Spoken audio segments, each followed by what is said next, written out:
The 3:30 p.m. meeting of the Bakersfield City Council is now in session.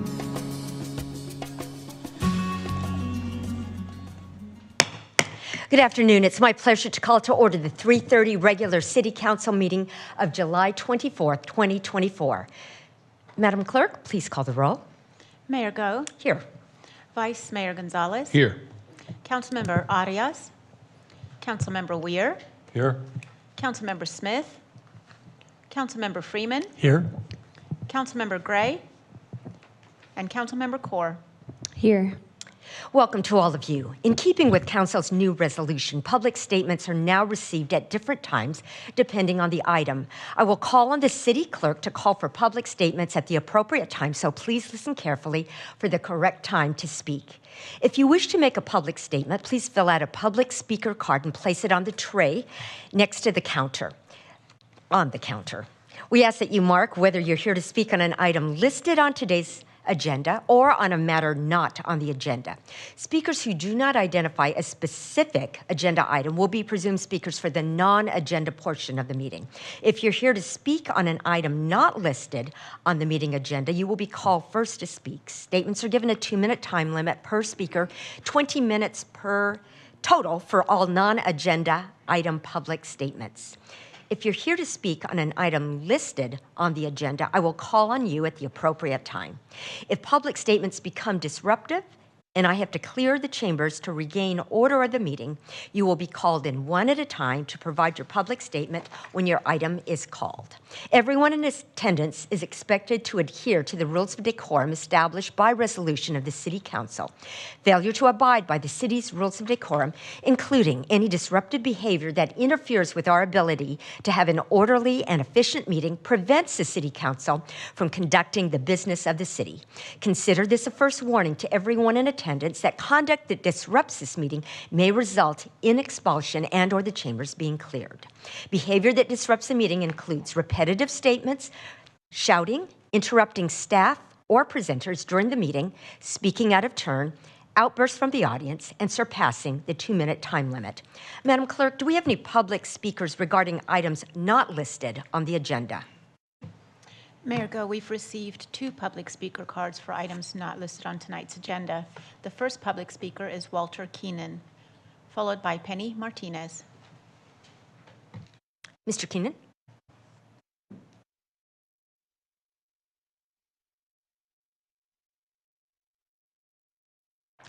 Welcome. Please introduce yourself. Thank you very much. Good afternoon. I was at the last session of the City Council meeting on 7/10 and commented on my concern regarding the Airbnb code violation, specifically in my neighborhood, but I realize it goes on in other areas as well. I unfortunately was not able to complete my prepared statement as I went overtime. My fault. At that time, the council stated that the issue was in queue for consideration by the council. In previous conversation prior to that meeting, a conversation with my council member, he also said that. But he said it had been in a queue for some time. I returned today to reiterate the concern and to clarify that this is an issue where an act operating a full-time Airbnb that is not allowed by code is in fact an illegal act. However, the perpetrator of this act is allowed to continue freely to violate the code while the City Council has this issue in a queue to consider at some point. The purpose of this consideration has never been clarified for me, nor what in the queue actually means. Is there a list? Is it in limbo? If in fact the council is considering whether to allow Airbnbs or in what way to regulate them, it seems to me that those wishing to engage in this activity, which is illegal, should be the ones who must wait until that action is determined. Not simply allow them to engage in this activity by the council's omission. Meanwhile, neighborhoods like mine continue to suffer the repercussions of your inactivity, such as noise, traffic, parking issues that accompany such rentals, as well as overflowing trash bins that leave the left on the curbside for up to a week. As a recent example, but certainly not isolated, just last weekend, Bakersfield Police Department was called out about a large and loud party from 2 a.m. to 4:30 a.m. In response to having the BPD come out, the tenants decided to throw another party the following night. from 3 o'clock to 5 o'clock. Mr. Keenan, your time's up, but you can bring your statements to a close if you'd I like a hope you couple hear more and consider sentences. this. I'll continue to kind of bring this to your attention until some resolution is made. With all due respect, I cannot help but feel that should this be going on next door to one of your houses, I think we would get a little bit more attention to that. Thank you, Mr. Thank you. Keenan. Vice Mayor. Thank you, Mayor. Mr. Keenan, thank you for bringing the comments to the council. I'm sorry, I wasn't here on 710. I was at a conference representing the city, and I apologize, but I think I understand the issue. I'm a little confused. You referenced that there's a council omission, and I'd like to talk to you afterwards because from my understanding, the current city code prohibits Airbnbs. That's the status quo today, correct? Yes, Vice Mayor. Okay, and so this particular property, I'm assuming, based on Mr. Keenan's statement, was actually reported to code enforcement. Is that correct? Correct, multiple Okay, times. and code enforcement has taken action, correct? Correct. So when we talk about being in queue, and again, I wasn't here at the council meeting, what was that in reference to? Vice Mayor, if I may, I'll do my best. Don't want to put words in anyone's mouth, but I don't think it was a connection to our ability to enforce. It was also just a related reference that council is considering policy action related to this topic, and that there may be further, considerations, further policy developments as it's taken up by council, but it does not preclude and has not precluded our ability to do enforcement. So The attorney's office had code enforcement, and as reported, sounds like police have been doing follow-up on this issue. Okay, so I really want to make this clear to the public is that Airbnbs currently are not allowed within the city of Bakersfield, period. They're not allowed. The conversation that we were set to have was to explore possibilities of allowing them as a permissible use in specific areas of the city, perhaps specific neighborhoods, but that conversation really hasn't been followed up. I think that is what is in queue. But in terms of your issue, Mr. Keenan, with all due respect, I believe that the current policy on the books should address the issue in that they are not allowed and that code enforcement ought to respond. If I may, just to respond, this has been, I have reported, I've talked to code enforcement, I've talked to one of the city attorneys. At that last time, they sent a cease and desist letter, which was happened, a second cease and desist letter, which has happened. It still continues. I was told by both code enforcement and the city attorney's office saying they can do nothing until Mr. Keenan. until the city council acts. Thank you, Mr. Keenan. Your time is up, but I was I'm just sure that responding. our Vice Mayor and staff will follow up on this. Yeah, thank you, Mayor. And I just will ask that staff dig in a little bit deeper into that particular statement in terms of what we're waiting for exactly. That's a bit confusing to me. It's the first time hearing that we're not taking enforcement action on a policy that has already been established by the city.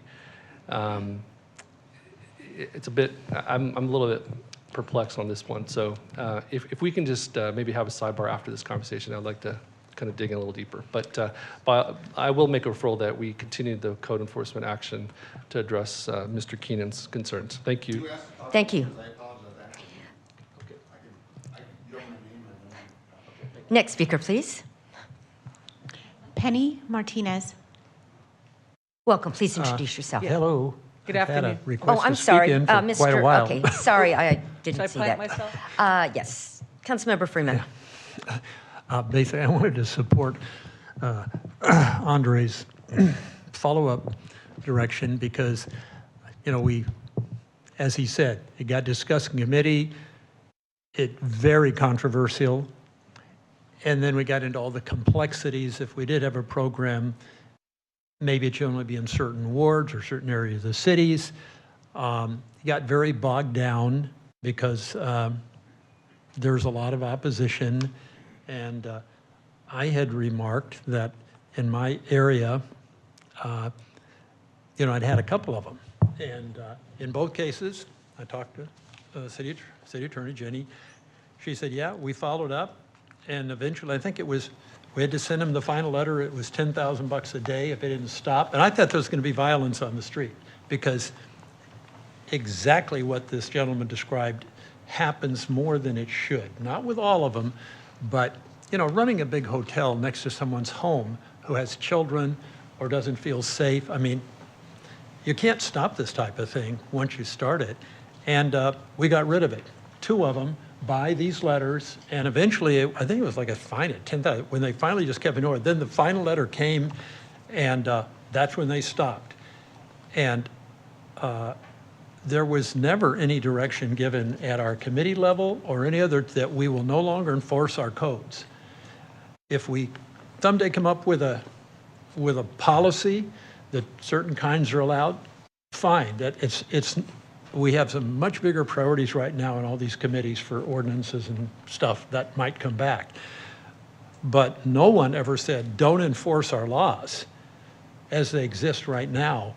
So I hope we take this seriously and send a signal that, no, we're going to enforce them. And for now, you can't start a hotel next to your house in a single family neighborhood and, do what's happening to this gentleman. We even know that if people are doing it, because we had a consultant say there's 400 of them happening in Bakersfield, and their neighbor doesn't care and is perfectly happy and hasn't ever called in, no problem. If your neighbor's doing it and you have no problem in the room, I don't have any problem with that if the neighborhood loves it and doesn't mind. But when they do call in because there's a big problem, because it is against the law, we'd ought to immediately follow up. I don't want to be one of these communities that says, well, we just decided not to enforce the law. We've got a lot of that going on politically this day all over the country. We just choose not to enforce our laws. That's not the reputation we want as a city. And certainly with, 100,000 homes in Bakersfield that are exposed to this, right now, let's protect the neighborhoods. So I totally agree with Andre that this needs to be followed up on. And if and until we ever pass some new laws, then we'll obey those laws. These are the laws we have today. Thank you. Thank you, Councilmember Freeman. Mr. Clegg, anything further? No, thank you, Mayor. I believe I have direction from council. Thank you. Ms. Martinez. Good afternoon. My name is Penny Martinez, and I'm the co-location coordinator for the Wreaths Across America Day on December 14th at the Bakersfield National Cemetery, where we honor every veteran interred there with a wreath. As you may recall, when we came before you at this time last year, there was a very real concern that we were going to come up short on wreaths, as the event had the previous 2 years. However, the Bakersfield community responded magnificently to our plea to help and donate more than the 7,500 wreaths we needed. The grave of every veteran interred at the Bakersfield National Cemetery was honored, and the wreaths remained in place for a full month, so it was a beautiful, poignant sight throughout the holiday season. Our community was so incredibly generous, in fact, that it allowed us to bank some of those wreaths for this year. We are already nearly 3,000 wreaths in hand, but we still have a significant need. We must secure 4,600 wreaths, so we're kicking off our Christmas in July wreath-sponsoring event, and we need our city council's help to make it a success. Here's what we are asking our veteran-loving community to do. It costs only $17 to sponsor a wreath, and you may do so by going online to wreathsacrossamerica.org. That's wreathsacrossamerica.org.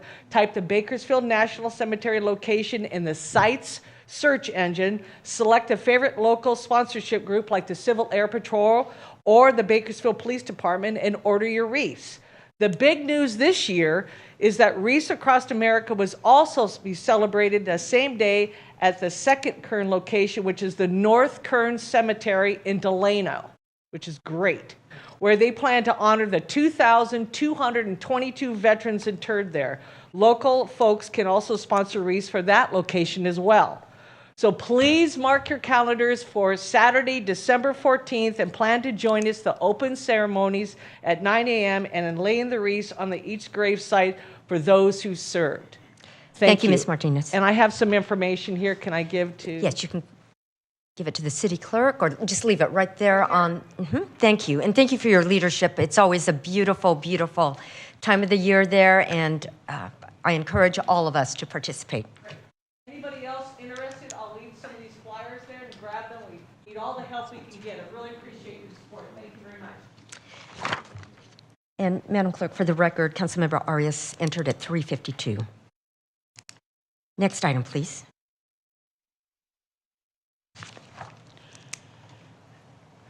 Agenda item, public statements.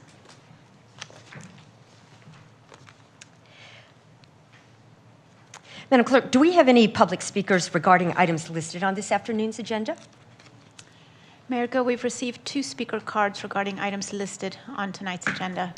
For those of you who want to speak on reports item 3A, that's Recreation and Parks Master Plan, you will be given an opportunity to speak after staff's presentation on that item. That will be coming up next.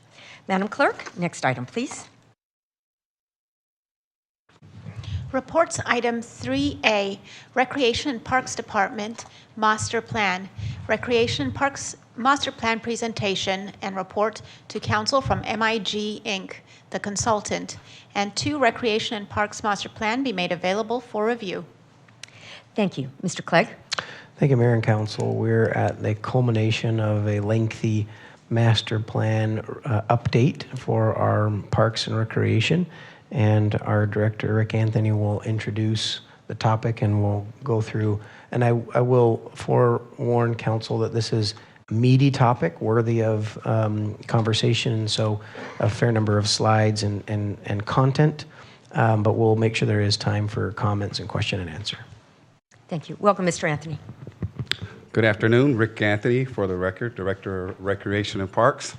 Last spring of 2022, under this council's authority, we launched the second of major goals for our department. And at this time, we are here to bring the results of that goals. And before I get started, I have invited many of our administrative staff that has worked tirelessly for these past 2 years. And although the realities of the plan are sobering, I do want to recognize their time and effort. And if you don't mind, I would just want to ask them to stand. I'm not going to name them all. So I want to thank them all. Go ahead. Plus, Thank you. I also want to recognize MIG, who has just been a champion of this project. Cindy Mendoza not only is certainly competent in what she does, but she's very passionate, and that really just shows throughout this whole process. So without further ado, I would like to invite up Cindy Mendoza, who will give you a brief summary of the plan, followed up with a department presentation from myself and Assistant Director Darren Budat. Cindy.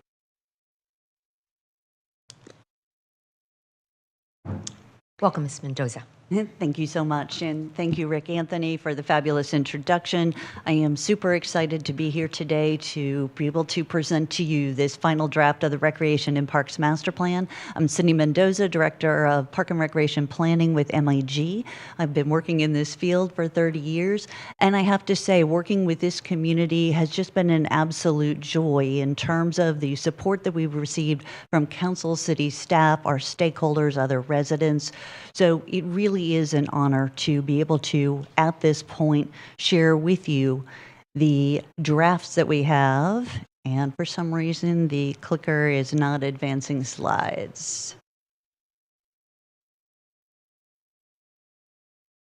But we'll work out this technical glitch and get right back to you. Here we go. As Rick mentioned, we do have a 2-part presentation. In the first part, I'm going to be sharing with you some highlights from the Recreation and Parks Master Plan for your questions and final comments. And then there is a second part where we're going to discuss the next steps for implementation. Rick and his team will be here to talk about ways that we're going to prioritize the new park development. The Recreation and Parks Master Plan was based on extensive public engagement over a multi-year planning process to make sure that we could provide the city with a sound investment strategy to be able to enhance city parks, facilities, programs, trails, and services over the next 10 years. And thank you. It does represent 4 plans in one, 3 of which are available under separate covers and provide more detailed directions for the renovation of MLK Park, for the management of the Recreation and Parks Department's portion of the Kern River Parkway, and the enhancement of the city's tree canopy, both citywide and specifically downtown. So the Recreation in Parks Master Plan document consolidates and prioritizes all of those plans and all of the information in it to provide one clear, direct action plan for the next 10 years. So for the interest of brevity, I'm going to be focusing on this Recreation and Parks Master Plan and associated action plan.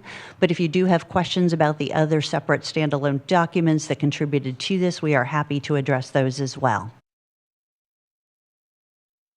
As you probably realized as you've looked through the plan, the entire document is divided into 5 chapters.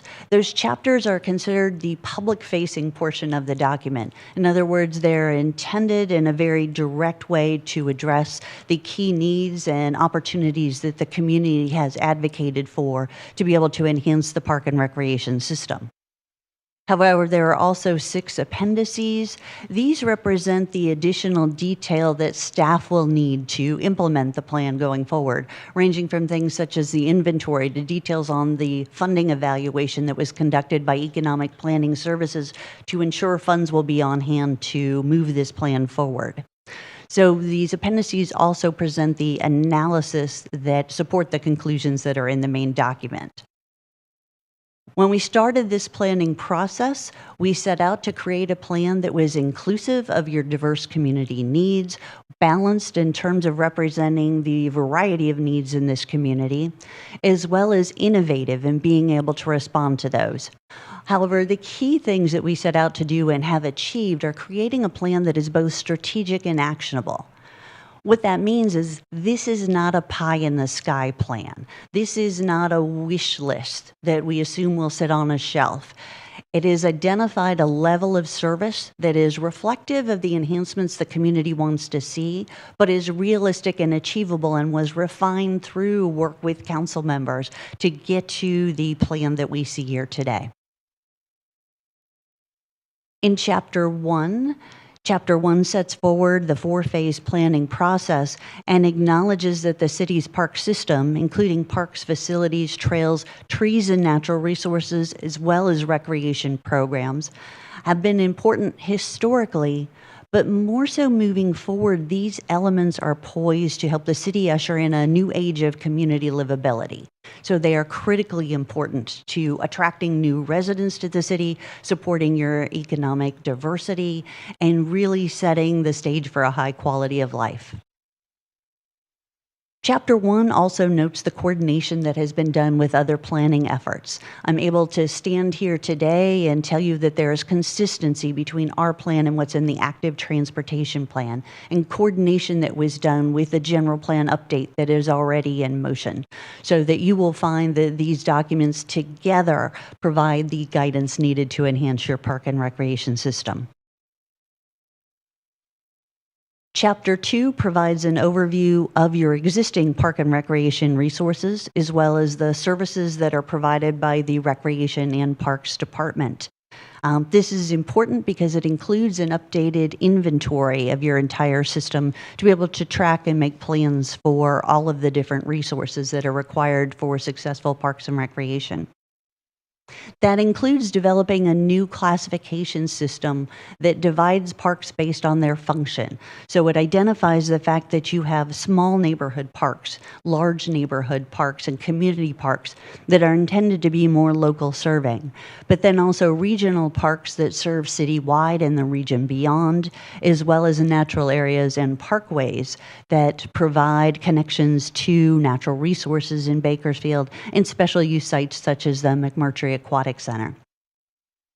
What this plan also did is took stock of the additional resources, such as the amount of undeveloped parkland that the city has had and keeps in its inventory ready to develop when funding is available to do so.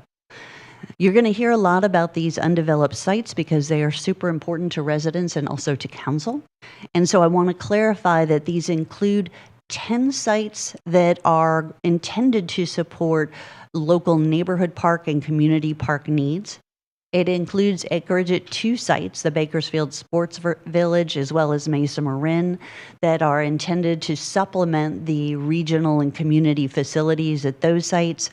And then the 13th site is the Truxton Lake site, which is a undeveloped natural area adjacent to the Kern River Parkway Trail and the Truxton Park site that can further enhance opportunities to connect to nature.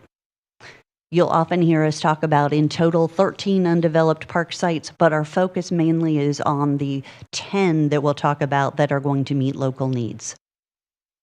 In Chapter 3, we set forth the demographics of this community for 2 reasons. One, because that helps us understand not only the unique needs of residents now, but also how the community is anticipated to grow over the next 10 years.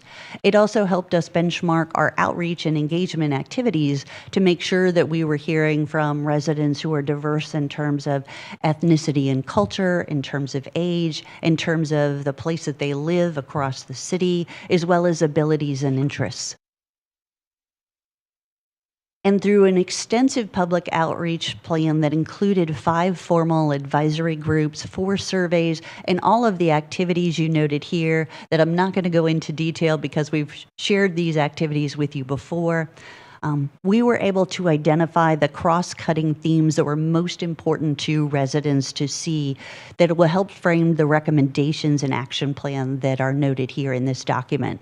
These range from things including improving and enhancing park maintenance, to looking and addressing issues of park equity and access, addressing shade and urban cooling on hot days such as today and others, but even making sure that we are creating thriving parks that contribute to the city's quality of life.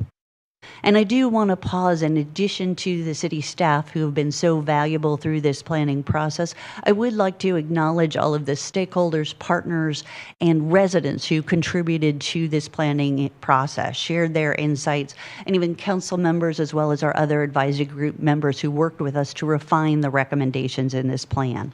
This makes sure that it reflects Bakersfield's priorities and needs. The plan introduces some new values that help describe what the Bakersfield Recreation and Parks Department is trying to achieve by providing the facilities and services. And it provides a slightly updated mission statement that will help guide the department once this plan is adopted. But importantly, it also identifies 7 goals to move forward in implementing this plan, which are ranging from providing accessible, high-quality parks to ensuring the wise investment of city and community resources to make this plan a reality. And those 7 goals are intentionally consistent and supportive of the citywide guiding principles that are identified in the general plan. So the larger citywide vision for itself, this plan will be an integral element of supporting that. Recognizing that things such as the development of parks and expansion of recreation programs support the city's economic vitality, diversity, identity, health, safety, and quality of life. Chapter 4 identifies recommendations for this plan, and it really focuses on the highest priority recommendations for the community. What that means is that there are 6 system-wide focus areas for change that I'll present highlights on today, as well as site recommendations for all of the different capital projects that are in the action plan presented in Chapter 5. In addition to that, there are supplemental info on key sites, as well as the condition and needs for existing park improvements, an identification of additional facility needs, as well as recommendations for every existing and proposed site to meet the level of service desired in the community. All those details are in the appendices, and you can find them there. Looking at the 6 system-wide initiatives, just know that these are the game changers that are going to help transform the city's park and recreation system. And I'm just going to quickly highlight a few items within each of these. The first one, looking at increasing park maintenance resources to be able to support not only the quality of sites as well as the natural resources and trees in your community. It's important to recognize that this plan recommends increasing staffing and funding because we are talking about new park development that will increase maintenance needs, because we are recognizing that the community is anticipated to grow considerably, which will increase the demand and use of parks. It's also because we are recognizing that other community centers and pools are aging and will be in need of replacement, not only at MLK, but elsewhere in the community. So we want to make sure that there are the maintenance resources on hand to take care of the new parks facilities and other elements moving forward. It's also important that we talk about the ways that we are prioritizing park development in unserved residential areas. And specifically, this provides guidance for the development of those 10 new neighborhood parks and community parks collectively on the undeveloped property that you own. But it also regards coordinating with developers, which is an important piece of this. As the community grows and new residential areas are added, we want to make sure that those new neighborhoods are receiving parks as well. If not, the city's going to fall further behind than it already is. So there's this balance between making up for what's missing currently, but keeping in front of the new growth and development as well. We also introduced guidelines for quality parks, and as part of this, recognize that these guidelines need to be supported by updates to your impact fee requirements, so that when developers are providing parks, they are funding the quality of development that is desired by this community. It's not enough to set aside vacant land and call that a future park. We need to make sure that we are setting up a process by which residents are getting the level of park development that they deserve and need. Looking at trail connectivity and access, there's a few important points here. One is about establishing pedestrian and bike connections to your key community parks as well as regional parks. So we coordinated with the consultants and staff working on the active transportation plan to call attention to things such as having a Class 1 connector to MLK Park, to Mesa Marin, the Bakersfield Sports Village, and even connecting the Kern River Parkway Trail and the gap that is currently there, so that those will emerge as high priorities to make a more walkable, bikeable community that provides access to these sites as well as downtown. It's also going to be highly important to recognize that as we bring new parks online and new facilities, there's going to be an expansion in recreation needs to activate those parks. And this isn't just a quality of life issue, but as you all know, park safety starts with having positive uses in your parks, the right people and the right activities and behaviors that can be supported by programs, sports, and other events and activities. So we're looking at MLK Park, a new downtown events plaza, and other sites to be able to bring recreation opportunities to the community. And a second part that's important here is looking at mobile recreation, because there will be some sites that don't immediately have this new park that they deserve. So the city's inaugural mobile recreation program can be expanded to take recreation activities to places where parks don't exist. It's going to be hugely important to underserved residents who can't immediately get in their car to drive to where, community parks are located.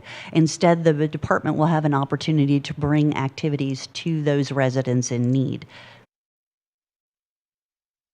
It's also important to recognize the fact that these enhancements that we're talking about will support safety, resiliency, health, as well as collaboration with key partners for the vitality of the community.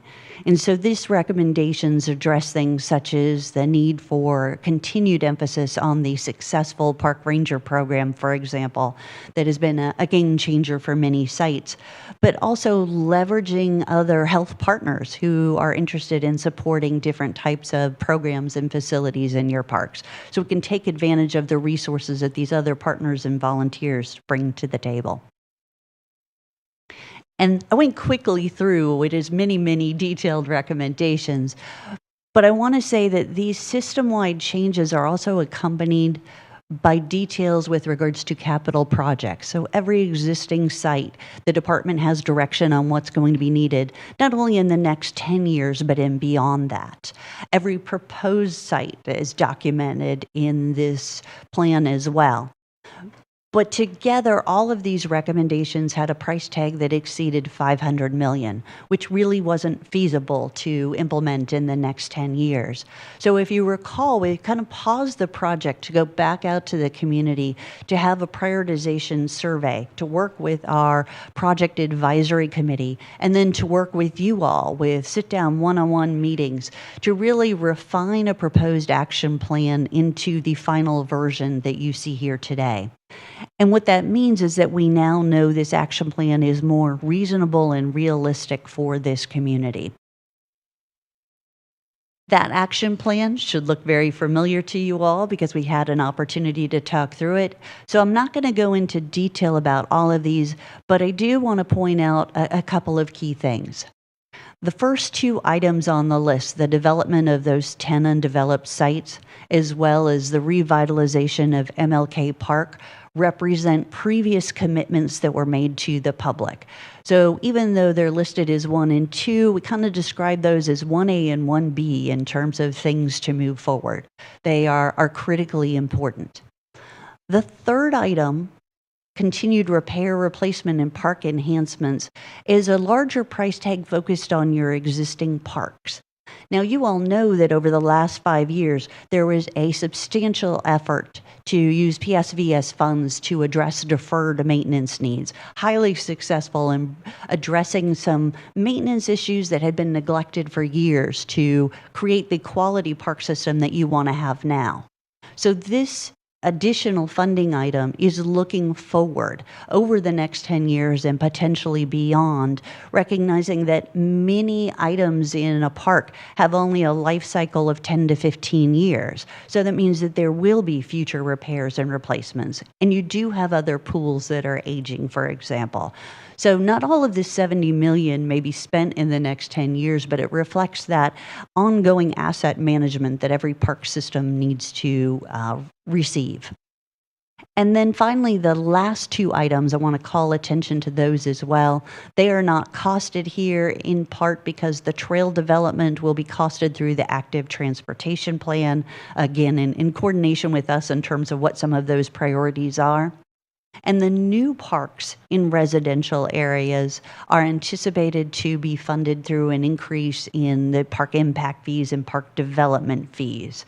We're going to talk more about that here in the second part of this presentation on how to set those funding rates in a way that you can stay in front of those new parks.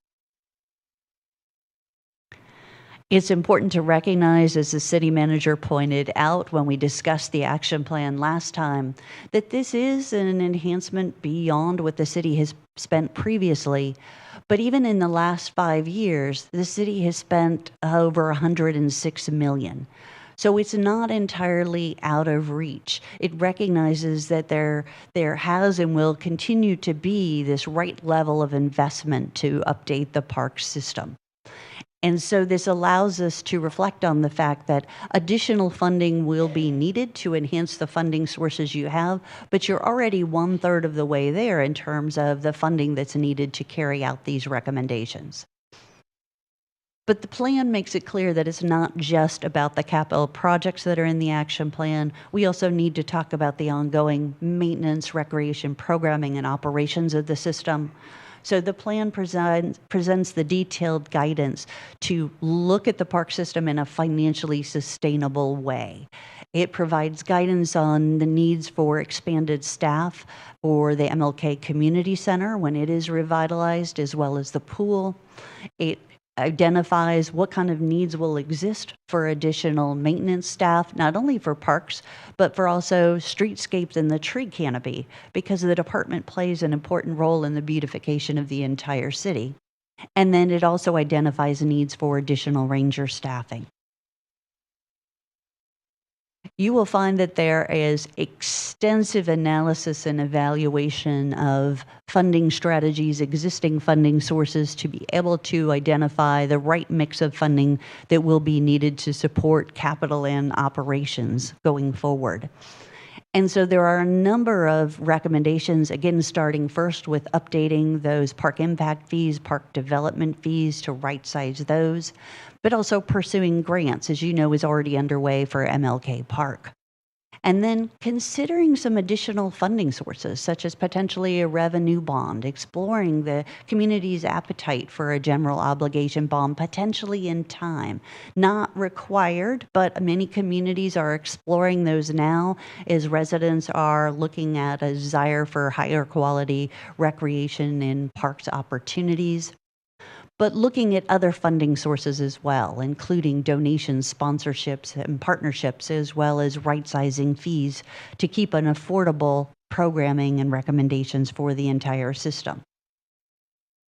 I think the important part, the key takeaway here that Economic Planning System noted, is this graphic shows your funding sources for fiscal year 21-22, and we fully realize that the general fund is not going to absorb everything that we are saying needs to be done through this plan. So it will require additional funding sources. PSVS funds will continue to be important, but that park improvement fund will need to grow to stay in front of new park needs, as well as some other resources. So there's a lot of information here. There's a lot I didn't share with you. At the same time, there's a desire for this community to jump in and already get started. So now that you have a very sound community-driven plan with the support from partners and residents, the guidance you need to get started, where do you go first? The first one is going to be around stepping into those park impact fees. So the second part of the presentation, you'll hear a bit more about those. That allows you to start development of some of those undeveloped parks, that commitment that was made to the community, and even expanding mobile recreation and events that will allow the community to see that things are shifting, things are underway, and exciting things are happening. That in turn will help mobilize some of those potential partners who may be on the fence about helping invest in things such as MLK Park revitalization, and help volunteers and partners want to get involved in these transformative changes for your community. So those are the next two items on the go-to list. And with that, I'm going to pause and open it up for any questions and comments that you all have. But I do thank you for your support and the fabulous community work that has been done to create the plan that we have here today. Thank you so much. Thank you, Ms. Mendoza. Colleagues, at this point, if you want to ask specific questions, that would be okay, but we need to wait to hear from the public to go on with opinions and specific direction.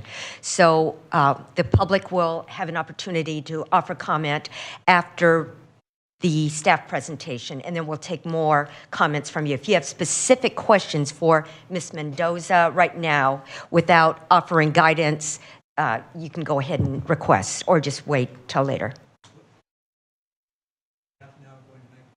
Staff will now make a presentation.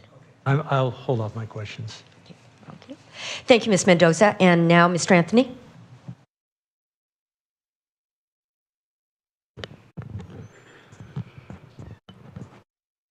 Great presentation, Cindy. Thank you so much. What we decided to do in light of all of the recent conversations, especially from the dais in the last few council meetings, and also hearing quite a bit from the public as we kind of finalize some of this plan, we felt it was important that to not just give you the plan and say have at it. We as a staff have been working on this for quite some time, and in conference with the city manager, we simply are presenting you with a few options that you can consider. All of these are hypothetical, but we wanted to inform you more in terms of a department's perspective on where we feel the priorities are, and maybe give you a launching place to be able to come back and make some really solid decisions. So our main focus is certainly on those 10 undeveloped parks, but we actually whittled it down to about 5 or 6 priorities. three greater priorities, and the other two you'll see highlighted a little bit on the rest of the slides.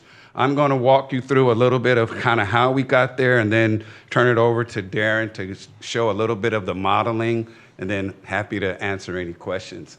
So some of our variables as provided by the master plan, we looked at the percentage of the community that was developed around some of these undeveloped parks. We looked at the age of when that park was actually dedicated. And we also looked at the proximity to other parks. All of those were factors in kind of how we prioritized this park development process. So here you see the list here, and you'll see a map shortly after this slide. But if I could speak mainly on that chart to the right, it's actually showing you the current funding balance in all of these zones. So we wanted you to see that perspective that, even though, as you see, there is a lot of work to make up, those park improvement fees are continuing to be accumulated in certain zones of the city. I also want to kind of point out a little bit of the difference. Cindy touched on it, but our new classification puts community parks that serve a greater population, larger footprint. Our large neighborhood parks are obviously the medium size. It may serve a lesser footprint. And then the small neighborhood parks, the same thing, even a lesser impact in terms of the population served, but certainly are of great value to each communities. Here's the map. And as you can see, the concentration of the undeveloped lands are kind of spread out between 4 wards. And if you looked at our priorities, we tried to do our best to kind of balance that priority so that we're not just concentrating all of the new development and our development of previous parkland in one specific area, but serving a greater swath of our residents.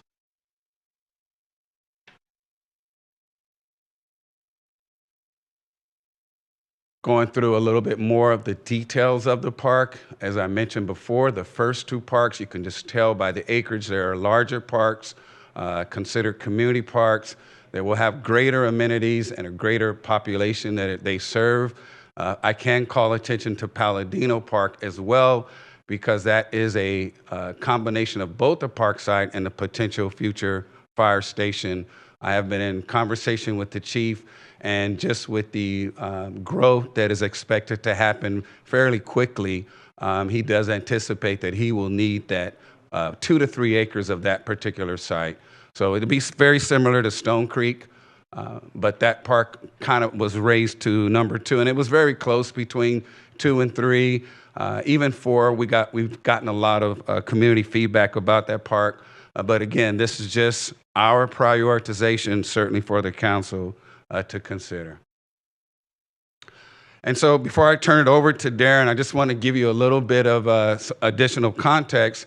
For this modeling exercise, we actually decided to use real parks. One, a community park, Anton Giovanni, which we have already gotten design dollars for, and we'll be moving forward in design.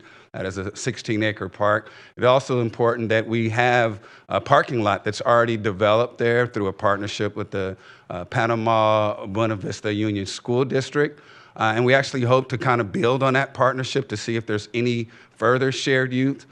They came in and built the parking lot. We have an opportunity to have a joint use agreement to be able to utilize some of the school facilities, which is a model, quite frankly, that we need to continue to move forward.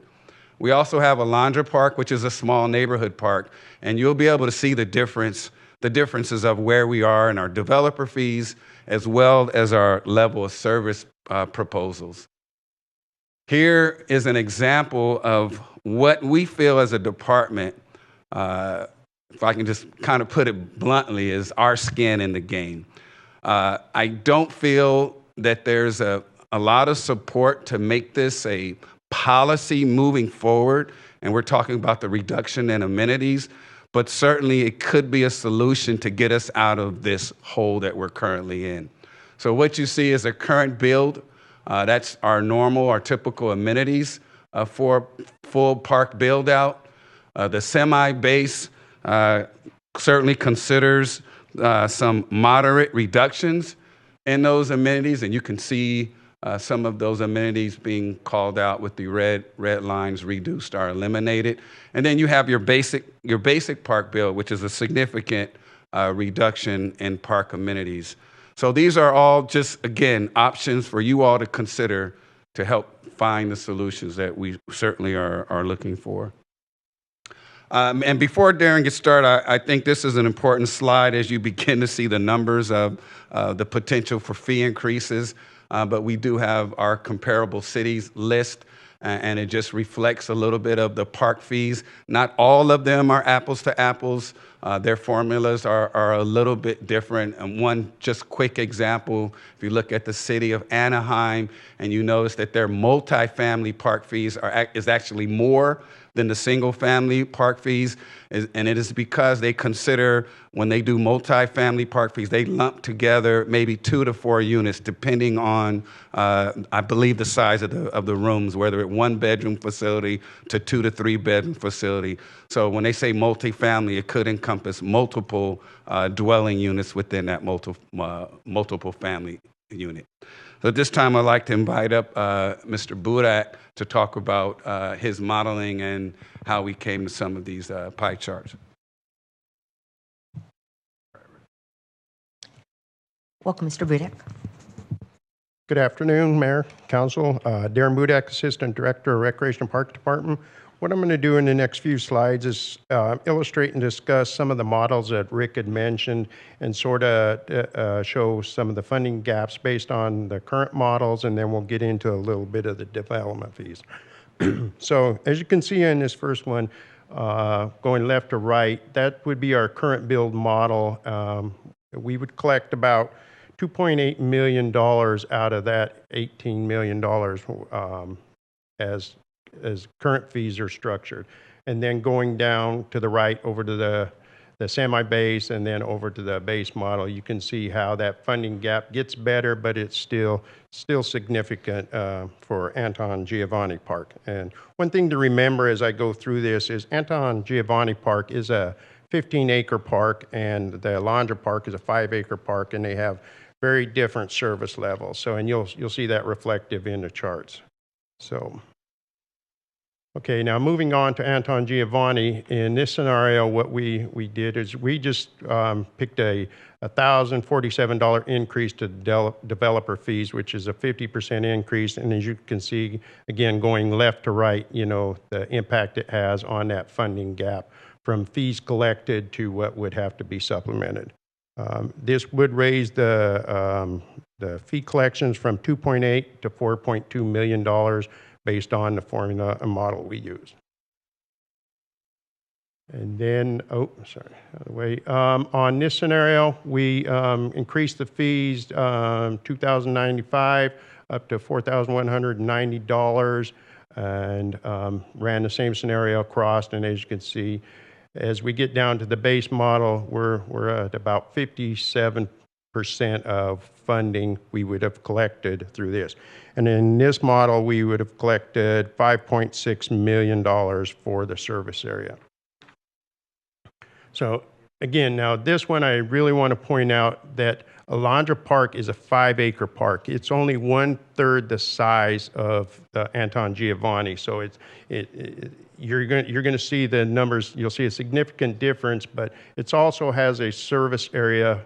Community parks have a service area about 3 to 5 miles, and Alondra Park has about a half a mile. It's considered a small neighborhood park, so you'll see that reflective in these numbers. And in keeping apples to apples, we tried to use the same formula from Anton Giovanni to Alondra. And so real quickly, you can see the impact on a 5-acre park at the current build. And then jumping on with the same increase at the next model. And you can see on the base model, we actually reach 100% funding. But again, this, and then moving on to the third scenario with a $2,095 increase, you can see we almost reach 100% funding on the current bill model. But again, I think it's worth noting that we're talking about two different size of parks with two service models. In all reality, you would have to build probably 2 to 3 of these parks to equal Anton Giovanni. So that's why you see the gaps. So with that, be happy to answer any questions. Thank you, Mr. Budak. Thank you, Mr. Anthony. We'll now go to the public, and then we'll come back to council. So, Madam Clerk, do we have public statements? Mayor Go, we've received 2 speaker cards. The first public speaker is Michael Turnipseed, followed by Bikramjit Panu.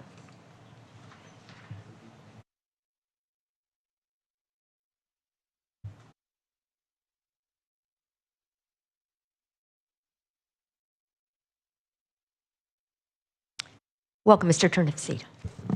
I'll be relatively short. First of all, I'd like, Madam Mayor and members of the council, I'd like to give kudos to Mr. Anthony and his department.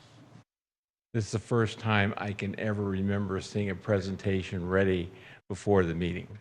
So I was able to spend an hour this afternoon perusing through this and looking through that. And I was a needed improvement. I hope all of the departments follow his good example and do that in the future. $318 million is a lot of money, and this is only one department of many you have in the city. So I think you can't take this independently of the rest of the city. And we've gone through a lot of money. We've had $500 million, roughly, of Measure N money. We've had $100 million of ARPA money, and the ARPA is gone. And the Measure N money is pretty well accounted for.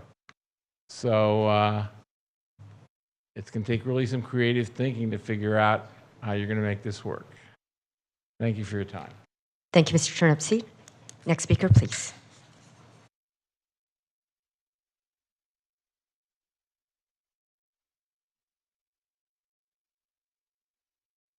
Welcome. Please introduce Thank yourself. You. Good afternoon, everybody. My issue is regarding a park. So it was listed in the presentation for Alondra Park. So we were waiting. This park community was developed in 2016. So residents were waiting for 8 years to get it developed because they were suffering from a lot of issues. Kids were playing on the street. Some accident can happen. So now we see that it's in the pipeline to develop. So we just now want to know how much more time it will take to develop it, because that's a big priority for the residents. They're suffering. Right. That's all right now. Thank you, Mr. Panu. Madam Clerk, is there anybody else who wishes to speak on this item? Mayor Go, I just received another speaker card from Sharon Terrell.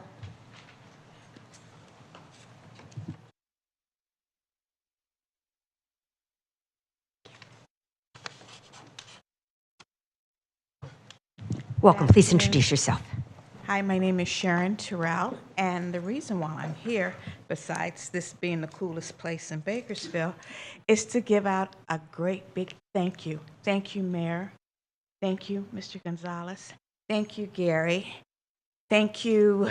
A big shout out to Sergeant Stacy at the Kern County Sheriff's Department and the police department. You guys work with me. I was here regarding the toll fee. Over. It was taken care of. Everybody worked together for good, and a right was done. And I thank you. Thank you, Ms. Terrell. We appreciate your gratitude expressed. Madam Clerk, is there anyone else? Mayor Go, that was our final speaker. Thank you. And so now, colleagues, open for comments and questions. Councilmember Freeman. Thank you, Mayor. I had just a couple of questions on the charts to be sure I can understand the funding. If we took the, even the 5, or even the chart that said, here's how much money we've collected for Zone 1, 2, and we've collected all of this money for Zone 1 parks. Does that mean that those parks, the development around it is now 90% finished or 100%? I was trying to understand the charts if we raise the fee and we collect so much money, it sounded like, oh, well, there's a lot of lots left to develop to collect this fee on. So otherwise, there's nothing left to collect the fee on and make the green fill out the charts. I'm trying to understand, does that mean there's tons of lots left? No, the modeling was that we collected all of the fees to be collected for that particular part. So we've already collected it? Not reality, but the modeling on the chart is reflective of if we were to collect the fees at where they currently stand, this is the gap that we will still have to make up. It's not the reality of where we are now. If we change the fee today, okay? And does that mean to get the green, there are enough lots left to fill up that green? If I may, Rick, if you want to go back to the slide that had the 5 priority parks.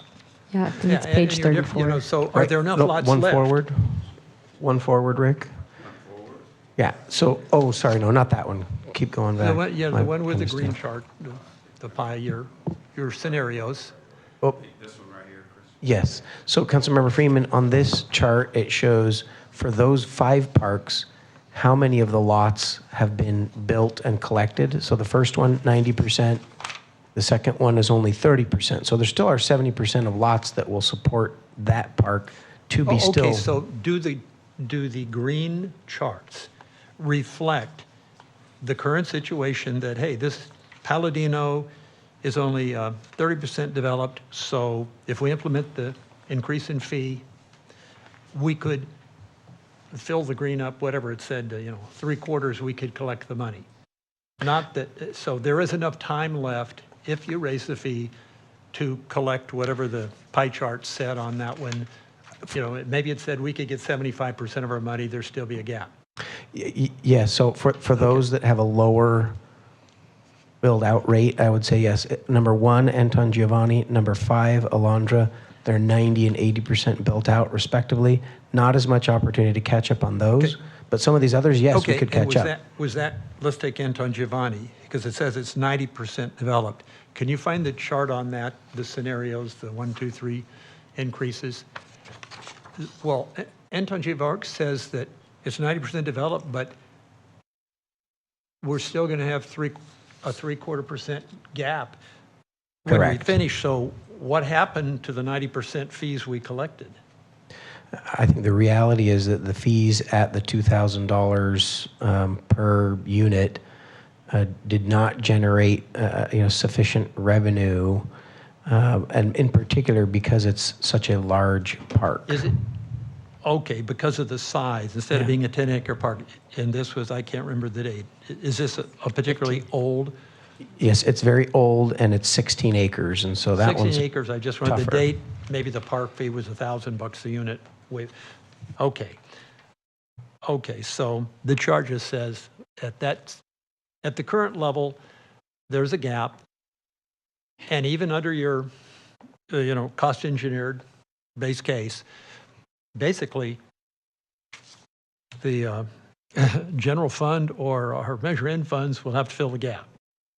We probably, and you did your priorities, it seems to me the chart with the priorities, be good to have one page that has, here's the priority we set, here's how much it's going to cost. The red ought to have a dollar figure in it, because they're all different shapes. You say 70%, well, that doesn't mean much to me unless I know, well, that's 15 million or that's 3 million, How much does the city have to kick in? Because we're the only one left to kick it in. Even under the cost engineered park, this is what it costs us. I think we need a chart that says, these are the facts, at least on the first 5 parks, and then we have to program it into the budget. I don't think do them all next year. But see, I can't add up in my head, if we did all 5 next year, how much does it cost? I'm left without the answer. Yeah. And I wish the number were just there, because then you, the 5 of them on this, here's the priority parks. And each scenario, you could say, we don't change, do changes, our gap gets less, but here's how much you guys got to put in. I think even when we go, a little revision to the charts, we don't need as many, we're going to have to go to the builders and dock. We're going to say, hey, this is what we're facing, builders. Obviously, we'll probably have to increase the park fee. And so it's going to be a question of, well, this is what the city's going to have to pay if we increase this. If the city still has to pay for half the park, you might not get as much in the 4,000 scenario. Of course, that didn't cover all of the parks. But if you ran it on all of these, did you say 19 or whatever, how many parks we have? Say, this is how many parks? This is what it'll cost us. This is what it'll cost you at these different levels. I think it can get, and nobody wants to increase the price. All we're going to do is raise the price of housing again in Bakersfield. That's what this means. We're going to raise every new home again. But if we have to do something, there still might be more reception if the city said, if the guys knew, and gals, you know, we're in this with you. It may be we're going to have to put half the money in ourselves. You and your buyers put in half the money. And I hope that the new number, if it's 4,000, whatever it is enough to pay for a park, even the base case. You need to run that to Shea. And we can actually build them in the future for whatever that fee was, unless inflation keeps going up, you know, without, if it was 4 or 3, we, you know, you build them, we build them, but a park could be built at this base case. We, quote, have solved the problem. We don't want to have an ongoing that the city has to pay for 50% of the parks forever. We need to change pretty soon because there's new subdivisions every day being approved. The old fee levels, you know, we're perpetuating this problem by not facing the pain and dealing with it today. One other thought is that we may be reaching the time. First, here's what it costs to build it. Everybody has to know at 4,000, you could build it or we could build it. It could be built, whatever, a 10-acre park. We might be at the point where we have to say the builders, because other communities have done this. I've been doing this for over 40 years now with communities all over California. To say, builders, you guys got to get together. 3, you're going to have to get together to do this project and joint and build it together.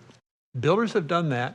You got to pool your resources, get a credit line, whatever, or you're all going to get your share from your bank and put it in. One of you can do the construction management, but that park has to go in by whatever it was, you know, the 500th home or whatever the number was. Maybe it's 2/3 built out or by a certain date, something, and they may have to get a letter of credit or something to know it's really going to happen. I mean, because other communities have done this, because we can't go on having, you know, unbuilt parks forever. And I know that's, I'm a builder my whole life, but I've seen this done other places, and sometimes you just have to face the music because the city can't subsidize 50% of park development. Well, I guess we could.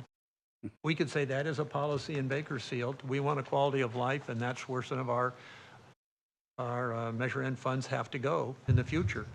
I guess as a council, we could decide that instead of going, quote, other places. I don't know how much money there is, but we have, you know, we get quite a bit of money from Measure N.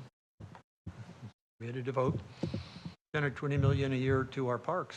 Then that's another council decision. But all that stuff needs to be considered, including bouncing around the idea of builders getting together. They want to develop a section of land in the new growth areas because they're going to have to make sure the parks can be built. If we collect the fees or they collect, or they give us a letter of credit or something, I just think we're getting to that point. So I'd like you guys to think about all of that stuff, including bringing the council. If you don't want to do that and you want to keep the park fees, so we don't have to increase the housing too much prices, then the city has to commit to. I think there was a time when we built the parks, and we didn't build that many. Why some sections down don't have as many parks because there was no park fee program. It was just used to come out of the general fund, where a lot of things did. But now we have impact fees and all this stuff. The general fund can't fund it anymore. If I may, council member, just to jump in and respond to a couple points as well as acknowledge some of your feedback. So Mayor and Council, really good thoughts, Councilmember Freeman. We're tracking what you're saying about, in particular, you know, we're kind of in a hole. We have to fix the issue going forward. But looking backwards, it's on the city to fill much of that gap. There's not a lot that we can do looking back, especially on some of these commitments. And I will acknowledge, going into this, I was surprised at the age of some of these park commitments, going back a really long time. Also heard your distinct feedback about come back with a budget, like what would it take to do these 5 priority parks? How many could we get to in this next year? We can do that. Some of the feedback that would be helpful for us in developing that budget, one of the reasons that we showed this the full build out, semi-base and base, is some of our options to create that budget for these 5 priority undeveloped parks is some council, again, we're not looking for a specific motion today, but just some conversation and feedback to staff about the openness to reducing down to that base park build. And another option is for a large footprint like Anton Giovanni, 16 acres. Do we develop 5 acres into active use and maybe 10 acres of passive use? And that's a way to save significant funding on that park. We can come back with specific recommendations about cost savings, but I think some of that discussion from the council input on our planning efforts would help us go and create that budget for these 5 parks. I think you need to come, because they are different with very specifics, but you may need to have a generic park to show, hey, it's 2,000, 3,000, 4,000. The base stripped down park, this is what it costs to build. And so I think that'll get you to the goal line with these guys, because they're going to say, you can build it, or we can build it this way. And if you can build it for less, we love it. But I've talked to the guys building them, the Bolt House, Cascade people, and they build maybe a little nicer park, but they're not doing it for less. Not than probably your 4,000 is less than they're spending. So I just think we have to say this is what it takes to build a park. I don't think they're really going to argue with you in your reduced park. And they'll probably just swallow hard and say, we got to do what we got to do, so at least next time we do one, there's enough money there to build it. Sometimes.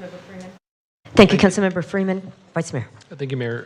I want to first and foremost thank the public, members of the public who contributed to inform the Parks Master Plan, and thank staff, the Recreation and Park staff. You've done a tremendous job. It's been wonderful working with our consultant team and working with all of staff members and seeing them out in the community, whether it be at MLK Park or Jefferson Park or Beale Park. I've enjoyed seeing you interact and engage, at least in Central Bakersfield and in Ward 2. We're always working hard to try to improve our amenities, both in the short term, but certainly in the long term as well. And I appreciate staff's commitment to improving our parks, particularly in Central Bakersfield. And that's where I kind of want to head in some of my questions.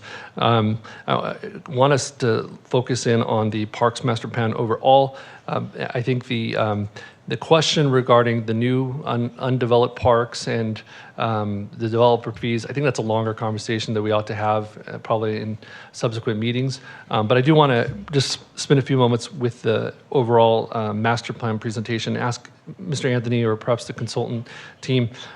First and foremost, just for the public's benefit, what is the current park standard? In terms of green space per capita. I would have to refer back to our original plan. I'm not sure if Cindy knows at the top of your head. Yeah. So there is a standard, however, it's not being met. Citywide, I believe the standard was 4 acres per 1,000 residents. That included looking at the provisions of the North of the River Park and Recreation District, as well as what the county is providing. If I recall, I believe even with those providers, you were closer to 3.2 acres per 1,000.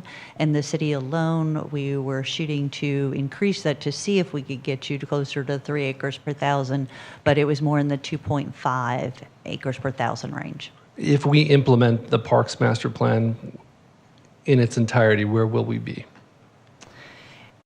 It's going to depend on some of those funding decisions that need to be made. What we are anticipating is that the focus is going to be largely on the 10-year action plan alone. I believe that is, again, there should be coordination with the North of the River Park District because your decisions on impact fees will also support what they are able to do. But citywide, we are not going to get you up to the 3 acres per thousand yet. When was the park standard established? Do we know what year? I don't recall, but I can get that information and get back to you. Okay, and do we have any analysis on the disparity between parks per capita on West Bakersfield or in West Bakersfield and in East Bakersfield? We do not have that data. That is something that we could look into. I think part of the disparity that we're seeing is associated with the lack of parks to support new growth. So it's where that new growth has been occurring that in some of those neighborhoods, as you know, the undeveloped parkland has contributed to the fact that there's land but no official park. Go ahead. I was just going to say, if I may, that specific metric sliced that specific way we don't have, but the master plan does include, and council has seen these before in prior presentations, it includes maps that show areas that don't have a park within that 3 to 5 mile radius. And that is, I think it shows geographically where folks have more access and where they have less access. That gets at that same issue, but with a different data point. Right, and I'm asking these questions for a reason, just to underscore a certain point in that, the area I represent, Ward 2, it's 100 years old. There weren't very many standards. I don't think there was a standard in those early years of the city's formation. And so just as I think any of us can drive around the city and we notice that there are far more parks, more recreational opportunities on the west side than there are in East Bakersfield and in Central Bakersfield. And I think that's problematic. And I think that's a disadvantage to many of our disadvantaged, underserved communities. And I think that needs to be part of the conversation as well. Mr. Turnipseed pointed out that we can't just talk about these undeveloped parks in isolation. We have to talk about it within a broader context of lots of different priorities. And that is true even in recreation and parks. And I want to underscore that point because I feel very passionately about the fact that we provide an equitable share of park and recreational facilities for those individuals in Southeast Bakersfield, in East Bakersfield, and in Central Bakersfield. Because those families, I think we all agree, deserve to have those amenities as well. And so I'm hoping that in the final master plan that some of that is reflected. Indeed, and specifically, Councilmember Gonzalez, one of the requests that you made when we brought the action plan to you all last time was the fact that it focused so much on those 10 undeveloped park properties that it disregarded some of those additional neighborhoods that lacked access within the reasonable travel distance. It didn't factor in the extensive analysis that we had done on underserved areas and the demographics of those areas. So you will find, in addition to the action plan table that's presented in Chapter 5, there is a second table that reflects the next priorities that the city would consider. And as part of that second table, there are 3 of the different gap areas that are noted in there that are specifically noted because there is no nearby park opportunity, not just within walking distance, but even beyond that. And they are dramatically underserved or considered highly vulnerable, according to the Callan Byers Green data that we were using. And so there is that acknowledgement that beyond the 10, there's some additional work to be done for many areas.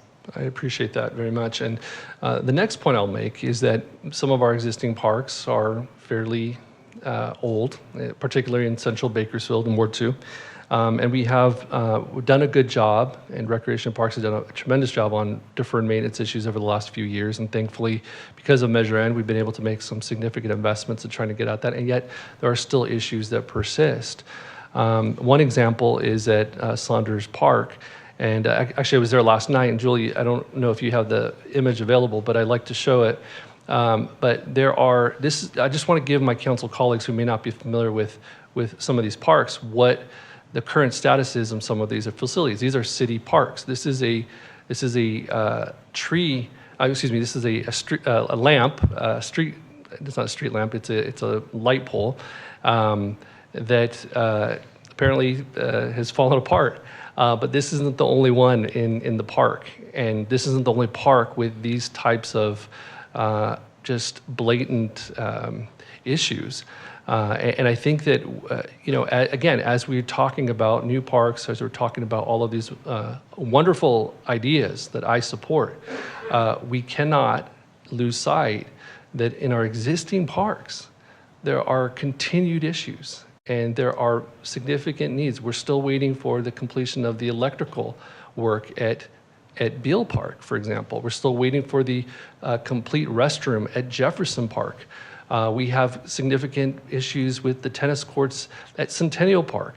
There are so many issues with our existing facilities that we must get at as well, and I do not want us to lose sight of that. So I appreciate it. Thank you so much for letting me to add that contribution. I'm looking forward to getting to the master plan and finding creative ways to respond. Finally, just wanted to also ask a question for the future, not necessarily here and now, but I am curious how we prioritize the parks, because I noticed that the South Oswell park site was 19 years old. It's the oldest one, and yet it is the furthest down on the list. Yeah, again, this is simply based on our recommendations. Even though the age of that park is significant, there isn't a great demand, and mainly because that land is actually located outside of a gated community that I believe has some green space within it. And then it's also contiguous to nothing but farmland. Mm-hmm. So we're just not getting the squeaky wheel, the demand for that park. And we had to make some hard decisions on what parks we felt like that we need to prioritize. But it is completely up to the council to reorganize or reprioritize based on the criteria that you want to desire. I really appreciate that. And just let me correct myself. I apologize. I want to be accurate. It's the second to the last on this top 10 list, and it is actually the second oldest. Sierra Park, it looks like, is 37 years old. South Oswell is 19 years old. So just want to correct myself. Thank you. Thank you, Councilmember Cora. Thank you, Mayor. Rick, thank you to you, your team that's behind you. You are a popular department, as we all know. One, because I personally bug you all quite a bit, but I know our constituents do as well. And at the center of this really is community. It's the residents. And I appreciate how much we've centered them throughout this process, no matter which park project we can take, whether it's MLK, whether it's our parks master plan. Community is at the center of it, and we get to just champion those needs and also those frustrations. We all are aware of how important parks really are. We're having a conversation about creating a master plan, which is a productive step in the right direction and clearly has not, to my knowledge, been something we've done in this to this level of depth at the city. Parks are a refuge for families, for all residents. If we want to capture the diversity of our city, we just go to a park and you can see not only the diversity in age, race, gender, all of the demographics. It is an open space given to folks to do with it what they see fit. And I think that's the beauty of green spaces, of our public spaces. And I almost see parks as like a living room. Like everyone wants to hang out there, but only if it's done well, if it's built well, if it's warm, if it's inviting, and if it's managed well. And this is a great step in taking care of all of our 68 living rooms that we have in our city. One component also within, and I hope this is within the master plan, is how we get to those parks as well. And I know I've had this conversation with you as well, Rick, continuous sidewalks and the challenges with kind of this gap development that happens. Bakersfield Sports Village is a great example where families aren't able to walk because of missing sidewalks, or as Shel Silverstein wrote, where the sidewalk ends, unfortunately, and causes some gaps in getting there. That being just as important as the park itself and that challenge that it poses. So, we'll have to be brave and innovative in a solution. What the council shares and echoes are things that we're hearing from residents, whether it's our social, economic, physical well-being as a city, as well as for our residents. Community engagement happens at parks when we're hosting events. We host, our department does a great job of hosting movies in the park, but also our other departments are utilizing it. When our Bakersfield Police Department wants to engage with residents, it's at the parks. We know where to go meet them. And we also know what happens when a park is revitalized, as some of our council colleagues have shared. It activates that space. And I've seen that in Ward 7 in just these first 2 years. It was one of the first things I said to you, Rick, was we need a new basketball court. Those kids aren't playing basketball anymore at Stone Creek Park. And now there's lines waiting because of how much beautification has happened in just that small space. So it's none of us are strangers to the value of this space, but are we committed to taking the brave steps, the courage steps, which have been recommended to us even tonight in some of the funding strategies? Cities have done very creative, innovative things, but also very standard things. This is not out of the ordinary for us to receive any of these recommendations. Anton Giovanni Park has been used as an example tonight. It's in Ward 7, and I didn't even realize that it's an 18-year-old park. Having grown up in that area, it's been an empty lot for so long that folks, just myself included, have become accustomed to that.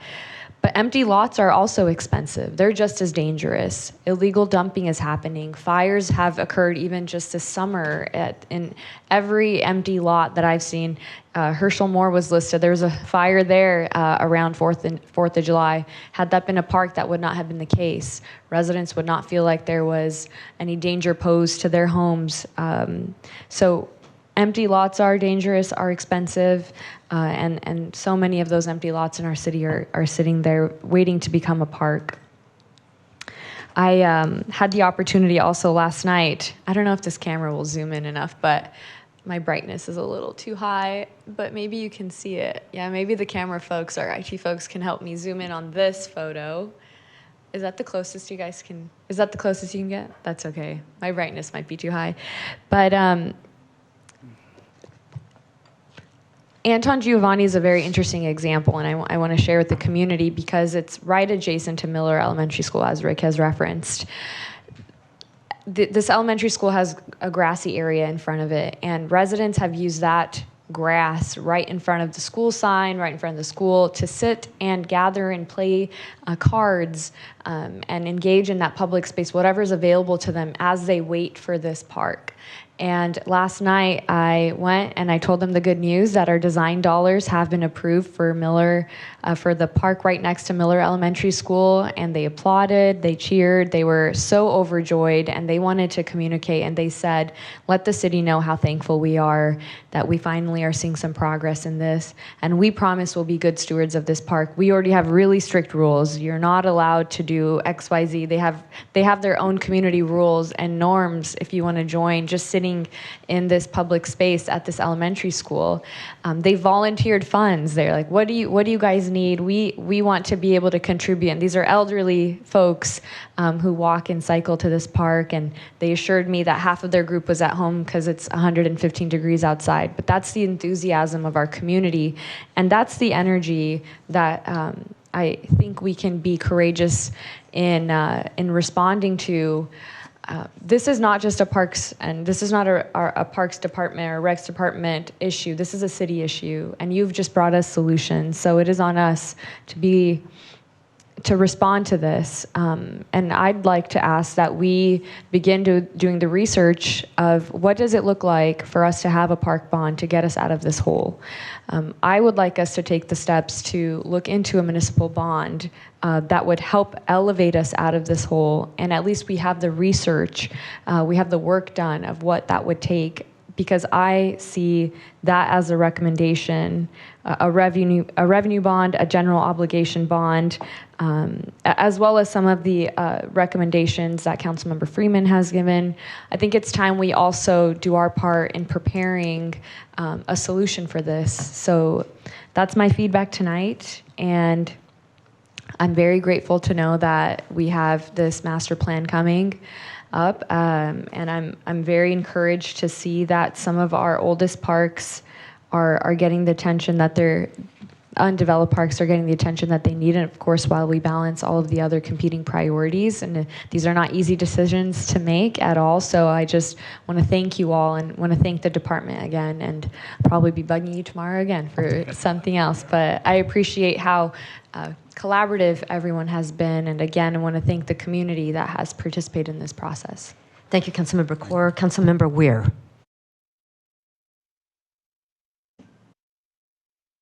Okay. Do that, yes. All right, I think I have a good understanding of the overall plan that's going on here, but can you tell me, when we have an action plan evaluation, and it says there's $53 million that we've already spent, so if we carried it out over 10 years, that would be $106 million, but clearly the price we would have to pay for $53 million 10 years from now or 8 years is going to be significantly higher than what we have put in the budget at this point in time. So have we put anything in this budget to kind of ease that, where it's,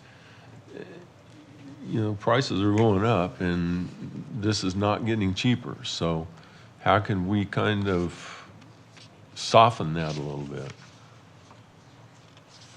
Well, I think that, first of all, that was just kind of give you an example of what our current spending levels are and try to maybe diminish the impact of that $318 million price tag to really show that we're making significant investments. And over 10 years, we have spent $100 million, but you're correct in terms of what the future cost of things will be. That number may have to be inflated just to maintain the level of spending that we are.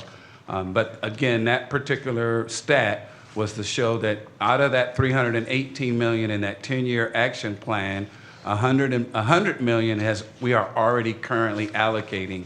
So it actually makes that number more of 200, et cetera, million that we would have to fill that gap for, which correctly, 10 years from now, it could be a lot more. But we did not provide any escalations for. Well, I wasn't particularly talking about escalations, but a normal price increase or something like that. Yeah, it was not in there. The other thing is, this is going to be a very difficult task for this city and the people in this city, for them to foot the bill for this. Yeah. So do we have any other options available to us that could maybe help soften that blow just a little bit? I'm glad that you asked that question, Councilmember Weir. Personally, I do feel that, as Councilmember Freeman alluded to, if we increase our developer fees, I really truly believe that it will help the developers to build the parks. And the reason why I say that is that I've had several conversations with developers. The simple reason they refuse to build a park is they're taking a bath on the parks. Our reimbursement agreements do not, at some cases, won't even reimburse them 25%. So if we increase those fees and they know that they're going to get a significant return on their investment, I do believe that will create some momentum for developers to build parks. And I agree wholeheartedly with Councilman Freeman. I believe that we need to develop a policy moving forward that we can get the developers to build the parks because they can build them quicker and they can build them cheaper. I have no doubt of that. And the state of California is standing in our way on a lot of those problems. So. Agreed, Councilmember Weir. I would also just add, we haven't talked a lot about it today, but we are aggressively pursuing grants. We're even pursuing, where appropriate, direct allocations from state or federal government in support of our parks. We're going to get as much outside funding. We've significantly leveraged Public Safety Vital Services tax dollars to do grant matches and get several different grants, and we'll continue to do that. I don't think that will get us entirely out of this backlog that we have, but we will pursue that. And again, some of our policy decisions about the footprint that we have on our parks, could have significant impacts on our ability to, if we're asking developers to do 10 or 15 acre parks, it's a little tougher than a 5 acre park. And so I think we can control costs and we can also work on the revenue side at the same time. Okay, well, I hope we're successful in getting those costs down. If I was a developer, I would be not happy at this point, and I wouldn't be excited about building parks. Is there an area or a location where a certain set of people, they really don't care if they have a park or not? All I can speak to on that matter is to tell you, as Vice Mayor Gonzalez alluded to, the park that is in his district, we're not hearing virtually anything about that park being constructed. So that's just one example, as well as some of the other ones that were on the very low priority. There's virtually no build out around it. I can't tell you the history on how we acquired that property, but I can tell you there's no communities that are demanding us to build certain parks, which is how we were able to whittle the list down to the top 5 or 6. Are we obligated to build the park, even if we haven't? Councilmember Weir, it will depend on the scenario. So when we've been dedicated land for the purpose of building a park, we do have an obligation to build those parks. If there just simply haven't been lands dedicated in certain parts of the city and no lands have been identified, we don't have a legal obligation to provide more park spaces to the community. I mean, I think, the council sentiment has reflected that we want good quality green spaces for our communities that are reasonable, but we don't have a overall obligation to provide park or open spaces, although our general plan references wanting to have those open spaces, but there are some of the 10 undeveloped parks that we do have obligations to develop those parks because of the agreements in the dedication of that land. If I could also just go back to the prior question about, are there some areas that are not looking for parks? We don't have knowledge of any areas like that. What I would add, though, is if there are master planned communities that go through a master planning process, and through that process they identify whether or not they want green space or not in that master planning, especially a master plan for a broader, large, tract, that is the prerogative of that master planned community. The reverse is what we've actually seen be the case, though, is that, Bolt House currently and Castle and Cook, prior, have gone above and beyond the typical park standard in their master planned communities at their own choice. They've built beyond the standard and paid out of pocket for a higher level of service in those parks. But again, that was at their choice in their master planned community. Okay.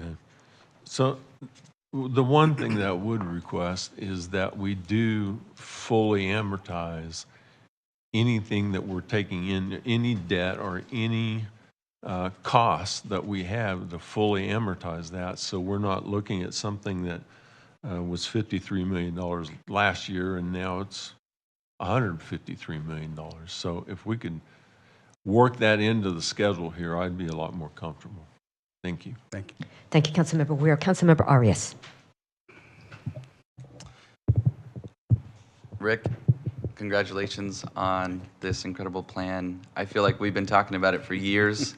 And I just want to say kudos to you and your team for just being, just incredible professionals. And, I really want to give you and your leadership team as well just tremendous kudos for not reducing, our expectations and our level of services to the community while also dealing with some real, challenges when it comes to funding.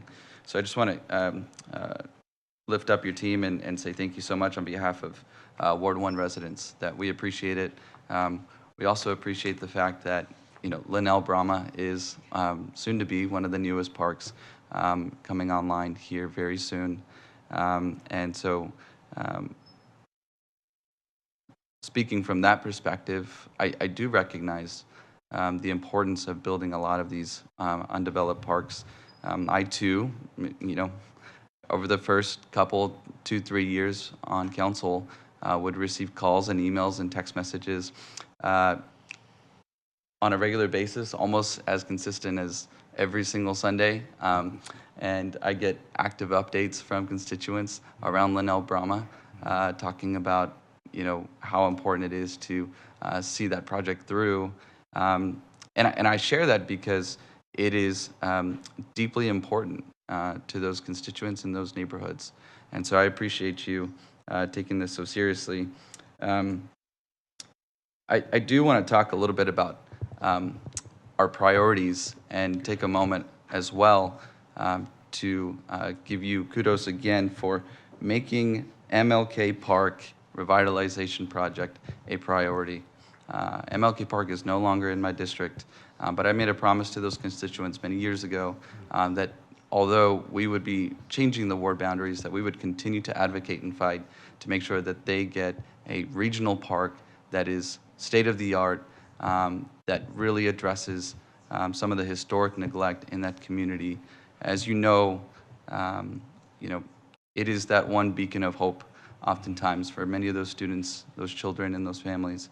And my hope is that we will find the funding one way or another to build that park. And so I just want to say thank you so much for that continued advocacy, and also to MIG for the many, many conversations that I know you had with community residents, with stakeholders, with folks who live in the community today, who maybe at one point did live in the community, to hear our stories and our struggles, and to acknowledge those while also looking forward. So thank you for your vision and leadership there. One question that I have tonight is, it seems to me that the council is, taking a look at what our current level of amenities and services are that we want to provide in our future park builds. Is that correct? We have options between a current park build, as we've historically done business, a semi-based park build, which has reduced and some eliminated amenities, and then we have a really basic park build that reduces quite a bit more and then eliminates some of those amenities as well. Yeah, it's simply one tool in the toolbox. And again, my preference would be that it not be a permanent policy adoption, but simply a solution to kind of get us out of this hole. We can always go back and add amenities, but I think it is important to provide some sort of green space for many of our residents that just have been going so long without anything, as Councilmember Core alluded to, just a dirt pad. And they do cause us problems. We have to maintain them. There's fires. We have to put a fence around a couple of them so that the illegal four-wheel driving and all the other things that come along with neglected space.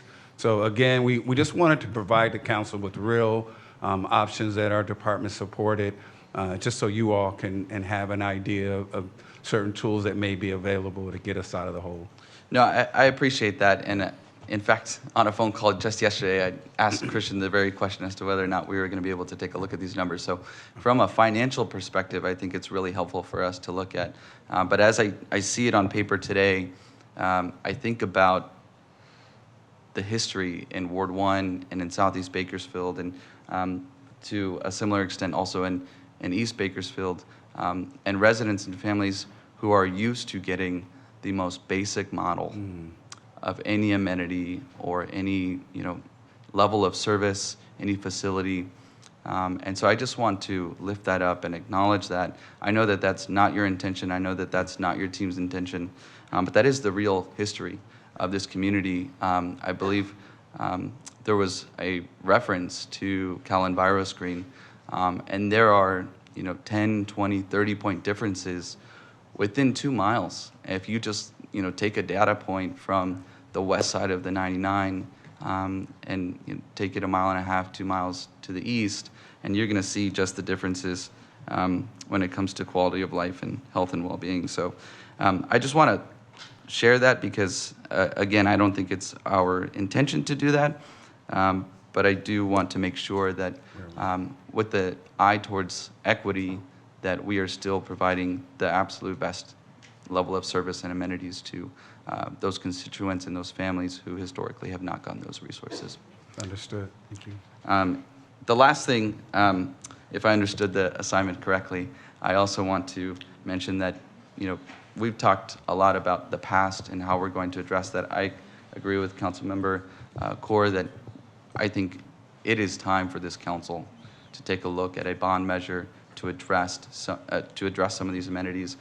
Our dollar is of the best value today, and it will only get more expensive each coming day.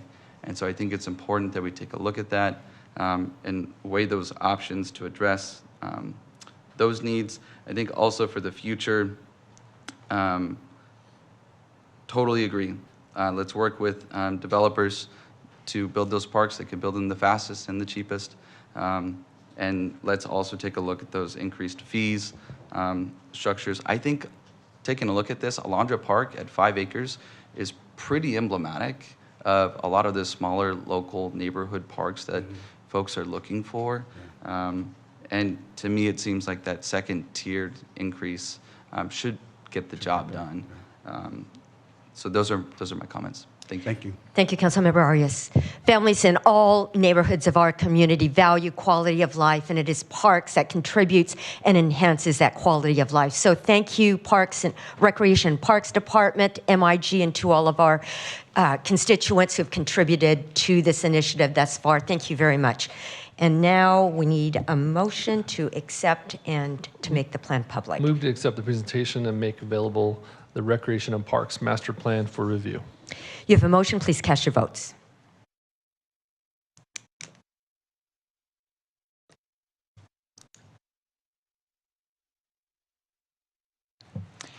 Motion is approved with Councilmember Smith and Gray absent. Thank you. As you can see, this meeting is running behind, and so we're going to give council a 20-minute break. If we can come back at 5:44 and be ready to go, please. Pastor Banks and Rob, the Valley Fever team, we have seats for you in the front. And with that, we stand adjourned at 5:24.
Welcome to the Bakersfield City Council meeting.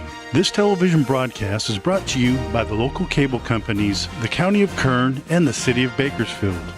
You can watch the rebroadcast of this meeting Saturday at 7 p.m., Sunday at 10 a.m., and the following Wednesday at 7 p.m. You can download the agenda for this meeting at www.bakersfieldcity.us. Presiding over this evening's meeting, the Honorable Mayor Karen K. Go. Good evening. It's my pleasure to call to order the 5:15 regular City Council meeting of July 24th, 2024. Madam Clerk, please call the roll. Mayor Go. Here. Vice Mayor Gonzalez. Here. Councilmember Arias. Councilmember Weir. Here. Councilmember Smith. Councilmember Freeman. Here. Councilmember Gray. Councilmember Core. Here. Thank you. And Councilmember Arias entered at 5:48. Welcome to all of you, and it's so good to see so many of our young summer interns in the audience also. At this time, we have the pleasure of having Pastor Roland Banks of Compassion Christian Center to offer the invocation. We're just so grateful for Compassion Christian's involvement in our community gardens and then also in helping us with our community violence program. Really appreciate that. Following the invocation, Kaylin Bolden, who is one of our city's high school interns and a recent graduate of Independence High School, she'll lead us in the pledge. She's a high school intern with the city's Public Works Department and the Solid Waste Division. She was ASB president at Independence High for 4 years.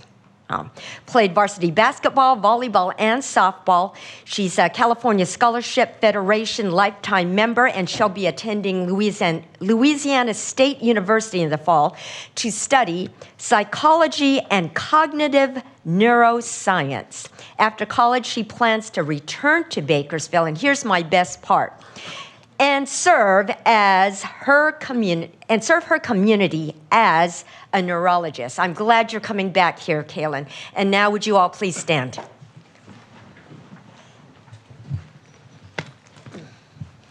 Good evening, everyone. Thank you for this privilege to be here. Let's just bow our heads and go to the Father in prayer. Father, we just thank and praise you for this day that you have made. We rejoice and we're glad in it. We thank you, Father, for this opportunity to serve our community. We ask that your presence and guidance be with us here tonight, and for the wisdom to rest upon each council member, also all elected and appointed city officials, as they deliberate and make decisions for the betterment of our city. Father, grant them discernment and understanding as they navigate the complexities of governance. Help them to act in integrity and justice. Lord, we pray for unity within our city. Let us come together with a shared vision and purpose, working collaboratively across all divides to foster a community that is compassionate and supportive of all its members. Father, we ask in the name of Jesus your blessing on our city's economic status. May new opportunities for business and enterprise arise that bring prosperity to all of our residents. We pray, Father, for a decrease in unemployment and that all that seek work will find meaningful employment to be able to take care of their needs and the needs of their families. Father, in the precious name of Jesus, we ask for your protection over each and every neighborhood and community. Grant wisdom and courage to our community leaders, law enforcement officers, and residents as they work together to ensure the safety and security of all. Last but not least, God, we ask that you help us develop strategies and compassionate responses to address the issues that impact all the residents of our city. May we find ways to provide ideal resources and opportunities to support all those in need. May all the residents of Bakersfield hear the sound of something better. In all things, Lord, we ask for your wisdom and guidance, your love and your justice. This we pray in Jesus' name. Amen. Amen. Salute, pledge. I pledge allegiance to the flag of the United States of America and to the republic for which it stands, one nation, under God, indivisible, with liberty and justice for all. Thank you, and you may be seated. And as our interpreter announced earlier, we do have Spanish interpretation available. So if you see anyone coming in a while who might need that, just please direct them to the interpreter. Here are a few guidelines to help our meeting run smoothly. We request that you turn off your phones. Please be courteous in the use of cameras and videos for safety reasons. And as a courtesy to others, no signs are allowed in the council chamber or in the lobby. Applause is allowed during the presentations portion of the meeting, but not during other portions of the meeting. Everyone in attendance is expected to adhere to the rules of decorum established by resolution of the City Council. Failure to abide by the city's rules of decorum, including any disruptive behavior that interferes with our ability to have an orderly and efficient meeting, prevents the City Council from conducting the business of the city. Consider this a first warning to everyone in attendance that conduct that disrupts this meeting may result in your removal from the meeting and/or the chambers being cleared.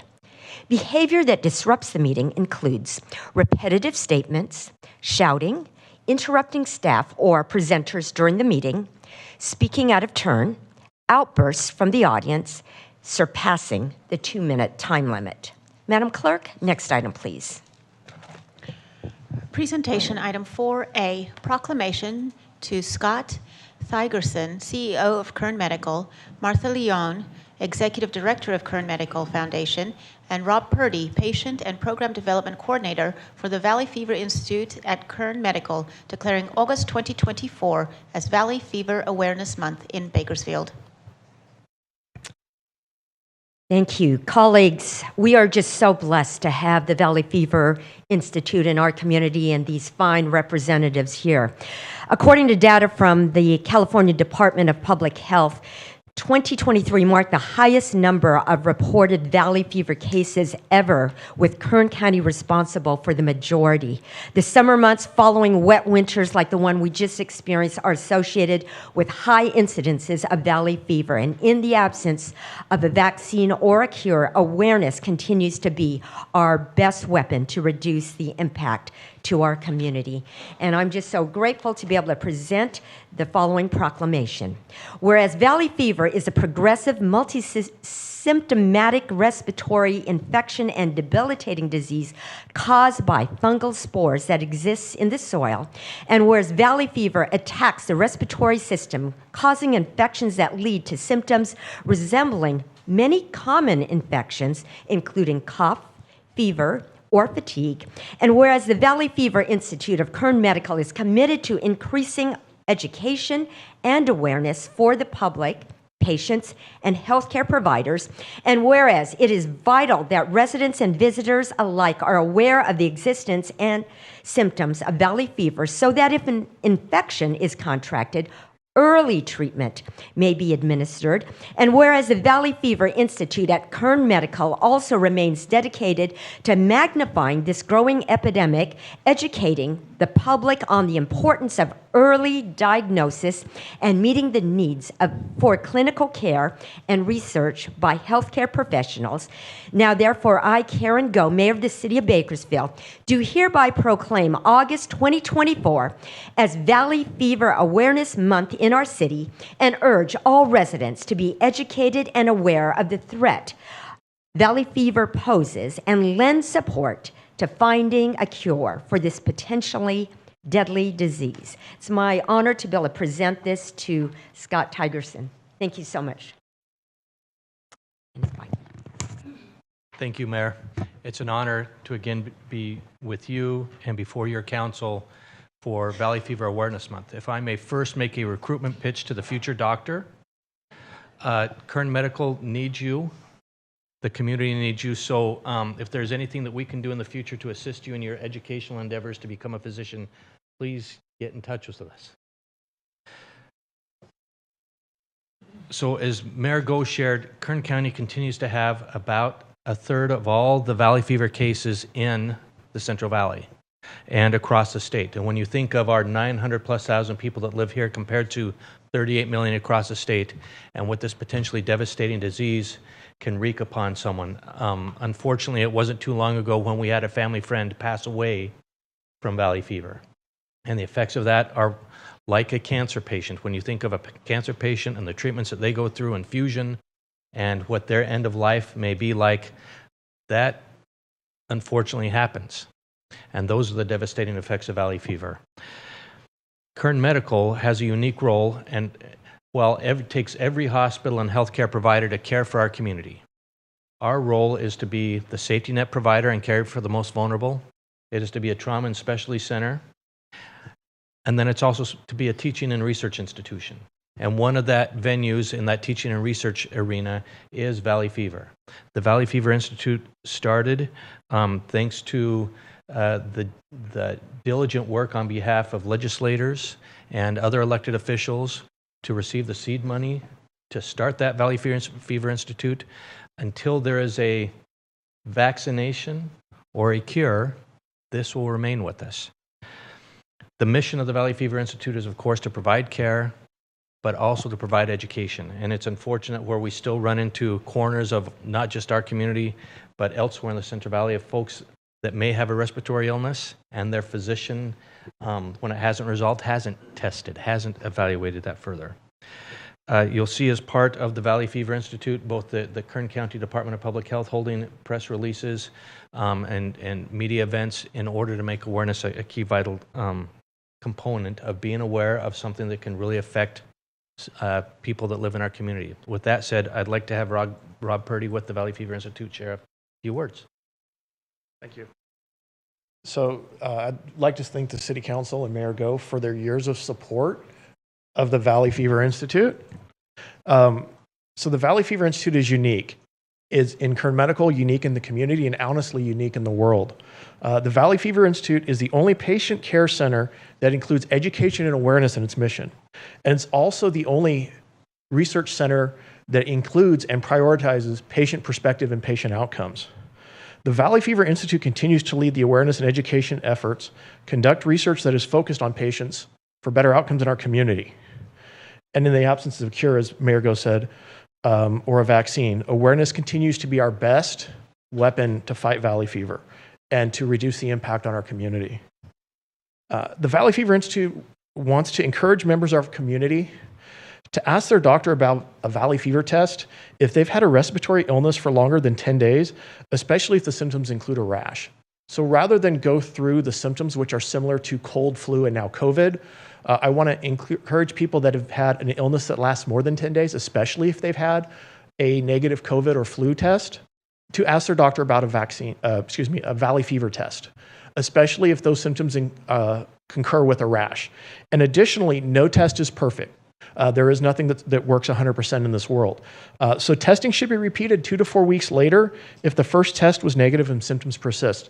And I'll share a story. As knowledgeable as I obviously am and experienced, unfortunately, with dealing with Valley Fever for the last 12 years, my wife had a respiratory illness a few years ago. And she followed this exact same advice with her doctors. She was tested 3 times over a 2-month period for Valley Fever. And thankfully, she did not have it. But that was very,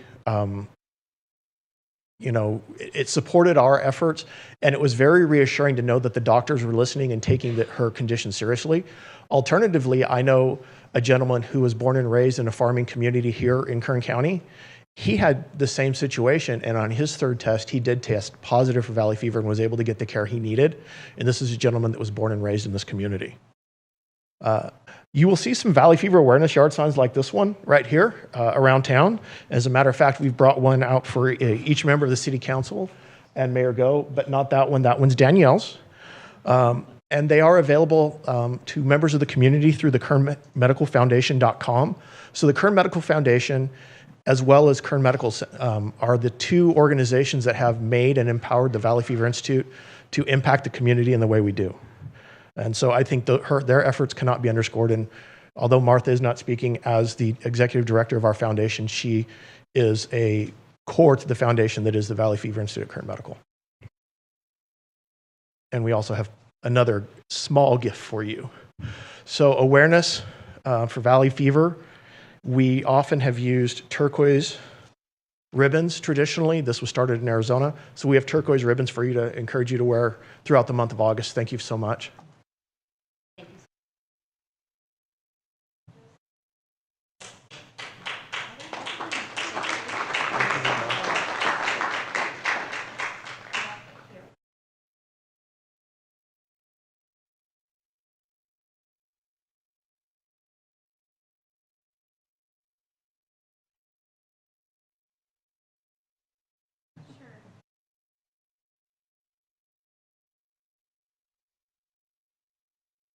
couple of them here.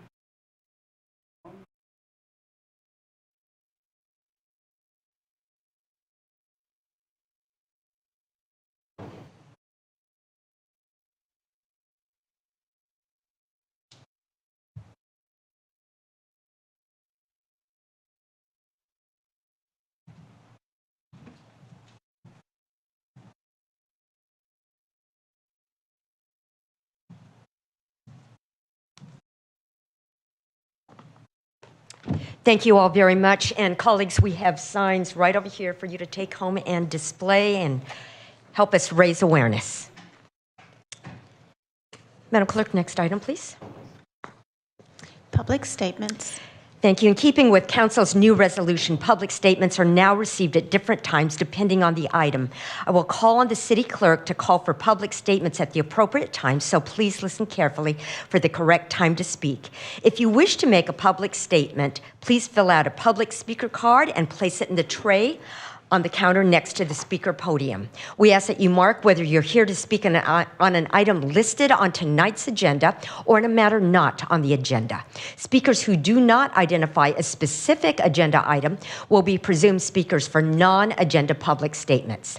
If you're here to speak on an item not listed on the meeting agenda, you will be called first to speak. Statements are given a 2-minute time limit per speaker's 20 minutes total for all non-agenda item public statements. If you're here to speak on an item listed for the agenda, I will call for you at a later time, so please listen carefully. If public statements become disruptive and I have to clear the chambers to regain order of the meeting, you will be called in one at a time to provide your public statement when your item is called. Madam Clerk, do we have any public speakers regarding items not listed on the agenda? America, we've received 3 speaker cards regarding items not listed on tonight's agenda. The first public speaker is Empress Nonzikalelo, followed by Cecilia, followed by Valeria. Thank you. Good evening. I am Empress Nowentazikilelo, and I'm here to commend my city council rep, Andre Gonzalez, and the city manager, Christian Clegg, and the employees of the economic development for finally taking steps to make sure that the area, long underserved, neglected, we have new streets, newly paved streets, not patched, but paved. And it's right in front of my house, my street that I live on Eureka. And I just want to commend my city council person for standing up for that community and making sure, and also Eric Arias, because I know he began the fight a few years back before the boundaries were changed. And I just want to commend you all for really being sincere and taking interest. And I do want to state that I know it's not an easy job, but we have to take into consideration when they fight for us, it's because we have been long underserved and neglected. And in order to bring us on par with the rest of the city, they have to fight that hard for funds to be in that area that has been disinvested for so long. I wanted to brave the heat, and boy, it's hot out there. But thank you again, Andre Gonzalez, Christian Clegg, and the city staff from the economic development, led by, as far as I know, Jason Cater. Thank you. Thank you, Ms. Empress. Vice Mayor. Thank you, Mayor. Thank you, Ms. Empress, for the kind words. I appreciate that. I also want to join you in thanking city staff, particularly Mr. Stracklus, Public Works Director, and Kevin Peoples, head of the Streets Division, who really has been instrumental at getting at a lot of our streets that have been overlooked for quite some time. And you're right, we must continue to push for our disadvantaged neighborhoods and making sure that those areas have adequate, not only repaving of our streets, but also our alleys, for whom many rely on as a front entrance to their home, and also improved infrastructure when it comes to walkability and bikeability. So I appreciate you coming out and braving the heat. It's always wonderful to see you. Madam Clerk, next speaker, please. Cecilia, followed by Valeria. Welcome. Please introduce yourself. Hello again. My name is Cecilia Marcial. I am a perinatal nurse in the city of Bakersfield. Can you get a little closer to the mic, please? And speak a little louder so our interpreter, and maybe just slow down so our interpreter can interpret. Welcome. Go ahead. Okay. I am a perinatal nurse in the city of Bakersfield, representing only myself. I am part of the thousands of healthcare workers for Palestine who cannot be silent in the face of ongoing U.S.-funded genocide, which you are complicit in. Do you still stand resolutely with the apartheid state when the International Court of Justice has ruled Israel is in violation of international law? Do you support the murder of one child in Gaza every 10 minutes? I am embarrassed. I am embarrassed to be American. I am embarrassed of my country's leadership. I am embarrassed that our tax dollars are funding genocide. I am embarrassed that our politicians do not denounce genocide. I am embarrassed that our politicians receive money from the American Israel Public Affairs Committee, known as AIPAC. I am embarrassed that your moral compass is so flawed that receiving blood money from genocide is your preferred option. It sickens me that a country that prides itself in promoting freedom and justice has never stopped supporting ethnic cleansing. And no, I will not leave my ancestral lands, but I will leave you with this quote. I must say tonight that a riot is the language of the unheard. And what is it America has failed to hear? It has failed to hear the plight of the Negro poor has worsened over the last 12 or 15 years. It has failed to hear that the promise of freedom and justice has not been met. And it has failed to hear that large segments of white society are more concerned about tranquility and the status quo than about justice and humanity. Next speaker, please. Valeria. Welcome. Please introduce yourself. Afternoon. I'm here to talk about the case of Mohammed Bar, and I want to give a fair warning for the disturbingly violent story that it is.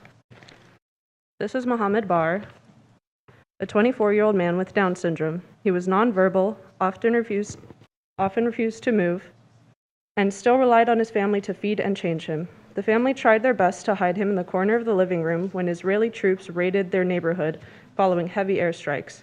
The family had already been displaced 5 times at this point. When the Israeli troops arrived, they unleashed their dogs, which immediately jumped on Mohammed. His mother, Nabila Ahmed Bar, recalls that the dog first bit his chest and then began to bite and maul his arm, and that Mohammed was screaming and trying to free himself as the blood poured. As I mentioned earlier, Mohammed was nonverbal, but his mother goes on to recall, Mohammed could not speak or say any word, but out of horror, he was screaming at the dogs, sometimes saying, Walla Walla, which translate to hey you, and sometimes, Khalas ya Habibi, enough, my dear. I don't know how he uttered these words. We had never heard him speak before. She pleaded with the soldiers to take the dog off of him. She tried to explain that her son was disabled. When the troops finally did remove the dog, they still kept Mohammed in a separate room from the rest of his family. His mother pleads again, let Mohammed come here, to which the Israeli soldier replies, no, we will treat him. Hours later, she would hear him scream for water. She would ask the troops to bring him some. They said they had a specific type of water for him. The mother could hear her son humming in pain every now and then. The soldiers would open the door, tell him to be quiet before closing it again. A doctor that had arrived with the troops entered the room, and suddenly Nabila could no longer hear Mohammed humming. Later, she asked the soldier, where is Mohammed? They told her, Mohammed is gone. Gone where, she asks. Mohammed is gone, there is no Mohammed. The family was forced to leave the house, and weeks later they returned to the ruins. Mohammed was still there, lying on his stomach, and his body was decaying. I want everyone to keep Mohammed's story in mind when I remind them that Mayor Karen Go has yet to walk back on the fact that she stands, as I quote, resolutely with the state of Israel, And when I remind them that no one on this council has taken it upon themselves to introduce the ceasefire resolution they were given months ago to express solidarity with Palestine. Instead, they installed metal detectors, cameras, and sicked police drones on us when the Palestinians came to express their outrage. Thank you. Madam Clerk, are there any other speakers for this portion? Mayor Go, that was the final speaker for this portion of the meeting. Thank you. We'll now move to the public statements listed on the agenda. If you're here to speak on items listed under consent calendar item 7, your time to speak is now. Again, each speaker is given a 2-minute time limit, and each agenda item is limited to 20 minutes total. The consent calendar as a whole constitutes one agenda item. If you're here to speak on consent calendar hearing item 8A through B, or reports item 10A, now is not the time to speak. You will be given an opportunity to speak when those items are called later in the meeting. Madam Clerk, do we have any public speakers regarding items listed on consent calendar item 7? Mayor Go, we've received 2 speaker cards regarding consent calendar item 7. First speaker will be Sandra Magoza Plasencia, and followed by Wendell Wesley Jr. Welcome. Please introduce yourself. Hello, my name is Sandra Melgoza Plasencia, and I am a current policy advocate with Leadership Council for Justice and Accountability, and I'm commenting on 7C2. As the city continues to rezone sites to meet its RHNA, we urge the City Council to ensure the city's housing sites inventory complies with the housing element law, which includes the city's mandatory duty to affirmatively further fair housing. HCD recently identified Bakersfield's second housing element draft as non-compliant. On page 2 of the findings, they state the element includes Table D21 that identifies the RHNA by census tract and socioeconomic characteristics, but should also aggregate the RHNA by area. For example, Central and Southwest Bakersfield, then evaluate any isolation of the RHNA by income group and discuss impacts on existing patterns of socioeconomic characteristics. We uplift this comment to ensure the city identifies which category of the RHNA the sites will meet, whether that's extremely low income, very low income, moderate, or above moderate. Identifying which category of the RHNA each site will meet will help the city and the public identify whether they are on track or not to meet their RHNA during the planning period, and will help the city determine whether there are adequate number of sites to ensure it does not run afoul to the no net loss law under Government Code Section 65863. Additionally, we raised concerns regarding the overconcentration of sites being proposed in Southeast, East, and Central Bakersfield. While the sites that will be rezoned are spread throughout the city, it is evident that the majority of R4 sites are located east of the 99. The overconcentration of these sites in low-resource areas does not abide by AFFH due to these sites being identified as prone to displacement, cost burden, and are racially, ethnically concentrated areas of poverty in the housing element. We uplift the city needs to revise its sites inventory to comply with the requirements under Government Code 65883, subsection 83, and label each site to include the following categories, such as their location, RHNA income category, zoning designation, density, acreage, and APN. The city must ensure their site's inventory abides by AFFH and housing element law. Thank you, and we hope to continue working with you. Ms. Plasencia, you do an amazing job in keeping time. Welcome. Welcome. My name is Wendell Wesley Jr. Thank you, Mayor Go, City Council, City staff. This is about 7D4, purchase of tax default real property. Resolution of Bakersfield City Council authorizing the city manager to designate the purchase to tax-deferred real properties not exceeding $800,000. This is a very good thing that you guys want to do here. My only concern is that we really need you to work with us. Usually when cities, states, counties, when they start purchasing homes, buying homes, as we all know, most of these homes right now are way overpriced for anyone in this community. Thanks to the real estate board and the flipping of housing, we've created a mess, and now we're spending way too much money on shelter beds because people have been displaced because housing is now not affordable. So I urge you to realize that for every $2 that we spend on shelter beds, you're only going to spend $1 to keep people housed. And To make matters even better, it would be in everybody's best interest if the city works with the general public here to establish our own community land trust so that these homes, once purchased, could be turned into housing that is truly affordable based on people's net and the cost of utilities and such other things. So people are not just surviving, people have an opportunity to live and improve the quality of life for generations to come. So Bakersfield itself will be self-sustainable in all areas. Thank you. Thank you, Mr. Wesley. Madam Clerk, do we have any others in this category? Mayor Go, that was our final public speaker. Thank you, Vice Mayor. Does any member of the council wish to pull an item from the consent calendar or recuse themselves from an item? Seeing none, okay, we'll move on with approval. I do want to make a comment, though, if I can.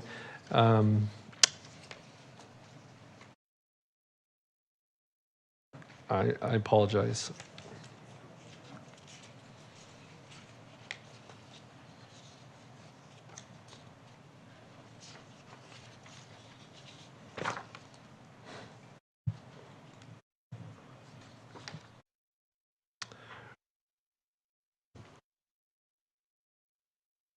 We have an item on the agenda tonight regarding the purchase of a system that provides enhanced monitoring with the Bakersfield Police Department. I'd like to make a referral tonight that we work on a policy that outlines the parameters of the use of that flock system. And if we can send that to Safe and Healthy Neighborhoods. With that, I'll make the motion to approve the consent calendar. Mayor Go, before we move on with the vote, if I may interrupt, consent calendar items 7A through 7I for approval. A staff memorandum has been provided for item 7C2, transmitting correspondence. An additional staff memorandum has been provided for item 7E6, correcting the term of the agreement to 2025. Thank you, Madam City Clerk. You have a motion. Please cast your votes.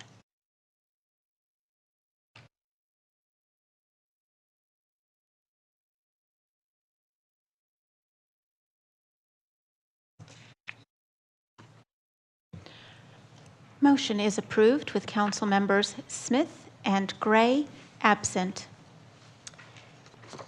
Thank you. Next item, please.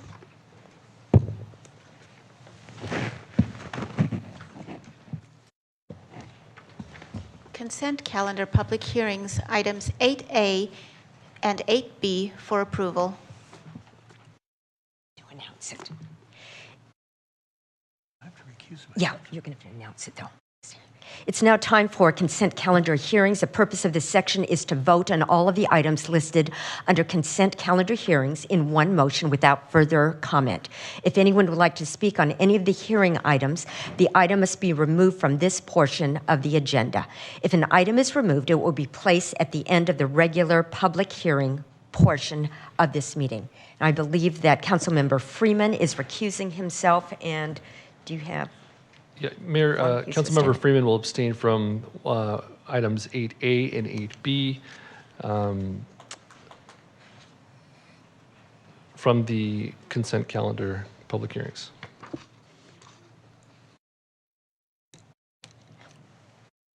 Madam City Attorney. Thank you, Mayor. Vice Mayor, did Councilmember Freeman indicate the reason on the slip? Thank you, Ms. Gennaro. I was trying to discern that. I believe he indicates that a person or entity involved in the proposed action is a source of income or gifts to Mr. Freeman. Thank you very much. Okay. So at this time, I'll open consent calendar public hearing items 8A through B. Is there anyone in the audience who would like to request that a hearing item be removed from the consent calendar? If so, please come forward. This isn't the time to take testimony. Only remove the item from the consent calendar hearings.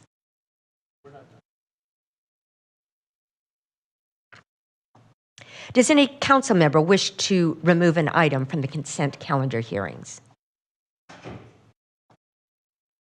At this time, consent calendar public hearings items 8A through B is closed. Vice Mayor? Move to approve consent calendar public hearing items 8A and 8B. You have a motion. Please cast your votes.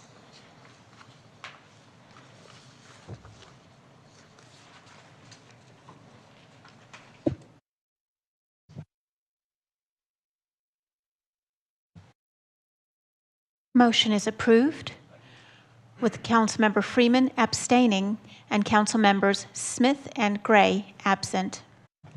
Thank you. Next item, please. Reports item 10A, American Rescue Plan Act updated framework, including updated appropriations in applicable departmental budgets. A staff memorandum has been provided regarding this item, correcting some Scrivener's errors. An additional staff memorandum has been provided, transmitting correspondence. Thank you. Mr. Clegg. Yeah, thank you, Mayor and Council. We are required to do regular updates for the federal government related to ARPA funding. And this cycle, this report is in response to that cycle for regular reporting, but also want to take an opportunity as we are now a little less than 6 months away from our obligation to fully either encumber, spend, or obligate our ARPA funding. In the administrative report that was provided to the City Council, we outlined several updates to the ARPA framework. The ARPA framework, again, this is $94 million. We didn't necessarily put a table together that shows every portion or line item within our ARPA budget, but we provided updates to a couple of changes. Those changes are in 3 principal categories. First, the same ARPA adjustments that were approved in the budget process are just memorialized here, where we took funding to fund the Open Door Network shelter construction project. We also funded Jastro Park improvements, and then also had some additional dollars for street paving and street lighting in disadvantaged neighborhoods. Again, those were all actions as part of the City Council budget adoption. There were also 2 other funding allocations where RFPs or grant solicitations, we ended up having more quality responses than we had anticipated. And so just within the same overall funding buckets, we're able to allocate some funds. In the example of tourism, for one example, we're able to spend additional of the tourism dollars in support of the capital project solicitation for small venues in the tourism and hospitality sector. We added a little bit of funds to round out those RFP responses. And similarly with our facade improvement grants, there was a slight increase there. Also, we memorialized, I failed to mention on the budget allocation, we memorialized in our report the fact that Council prior at mid-year had allocated $500,000 towards the business security grant program that was prior in our violence prevention bucket. The third and final update to the ARPA framework is that we did identify some savings. And this was a part of the course of business around ARPA, but also to be responsive to the referral related to the potential for funding for the neighborhood stabilization program. And that's why you'll see that starting slide on the screen. We identified from a particular project $1.2 million that is not going to be fully expended in our water conservation turf replacement program. And so this is $1.2 million in savings that could be allocated to another priority of the council. Again, that's a council priority, council action, but in response to, again, the recent referral, staff feels like that this funding allocation is an appropriate consideration to be responsive to that referral and council discussion on funding that could support the neighborhood stabilization program. Before opening up to questions and discussion, I have just two quick slides to highlight both the potential projects, but also some of the funding that is already allocated or pending for programming to make sure that that context is fully understood. So if clerk could advance one slide. This first slide is actually just a summary of the types of funding that's already in place. This is existing funding or pending programs. Related to rental assistance, it's important to note, in addition to the significant federal treasury monies that were allocated through the city and the county during the pandemic, that over the last 4 years, there's been $1.5 million in HAP funding from the state that's been allocated towards rental assistance that has gone out from the Homeless Collaborative, but through funding approved by the city. We've also done the $700,000 in rental assistance from CDBG monies that council authorized in this last year. On top of that, we had also identified the $250,000 for rental deposit assistance. We're still working on the best way to get those monies out the door, but that was also council direction from prior action. And then in this coming year, we have $1 million in home funds that we're going to be allocating for rental assistance as well. So there are significant rental assistance funds across multiple funding sources. Again, we've named some of these programs, but we have now providing you those dollar figures. Our fair housing contract that we do annually is a $100,000 investment. We have $170,000 in CDBG home access improvements. Home weatherization, we've got $1 million in ARPA going towards assisting with improvements in our disadvantaged neighborhoods. We have several $1 million going towards installing solar panels, as well as actually additional weatherization programs through our $22 million in TCC grant funding. And we are expanding those programs with additional grant funding. And then, as recently discussed, of course, we've approved the pilot program for eviction prevention to the tune of $350,000. And then these dollar amounts on homebuyer assistance vary year to year, but we are doing homebuyer assistance, as well as the Community Land Trust is seeing significant investments that will go towards both additional units, as well as the opportunity for home buyer assistance and down payment assistance for properties within the established land trust. So the good news is, again, we have a strong foundation that's been set to address priority issues and get at neighborhood stabilization. So I think that the question that is going to be before us in coming months is, what are the additional neighborhood stabilization programs? We gave an early look at some of those programs in our presentation along with the budget a month ago.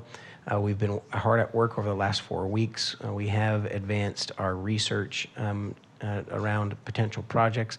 I have to share with council, though, we don't have a fully developed work plan. We need to do some additional analysis. We need to do some additional outreach.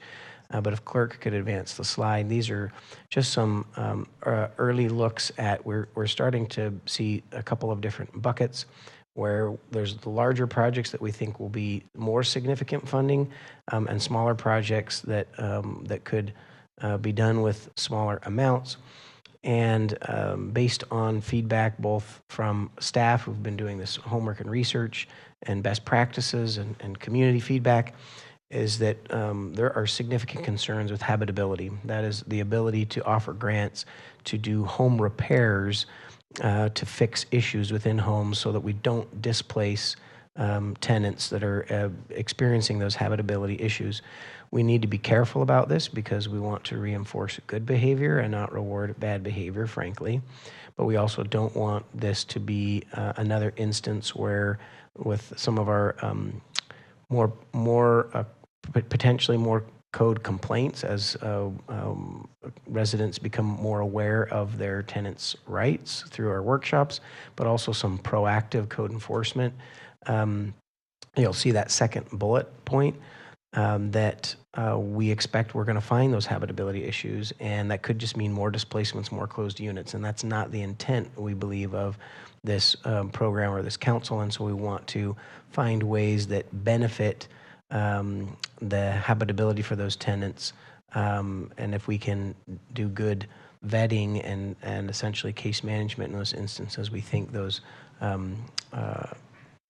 rehabilitation grants would go a long way. We've also been looking at some of the recommendations out of the Homeless Action Plan, and there again, there's a voluntary rental registry recommendation using a particular tool called PadMission that we think it makes sense to support, but then also the potential of a pilot program for limited required registry of certain high-risk residential locations, and then the potential for relocation assistance, again, for those that may be displaced as we continue to try and pursue these stabilization programs.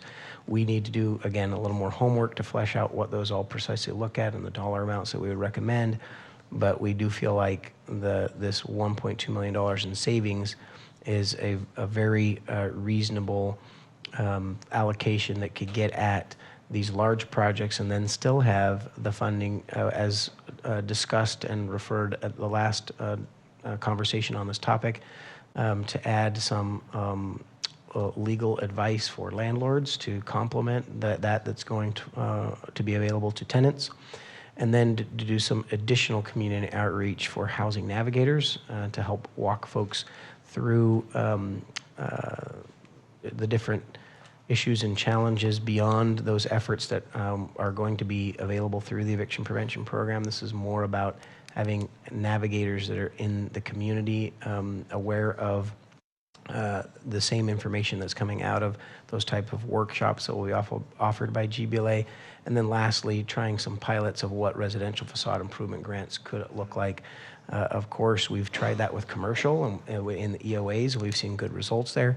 There are some examples in other cities where they do that in residential areas. Typically, it's focused to narrow geographies to see, block by block synergies in those type of improvements.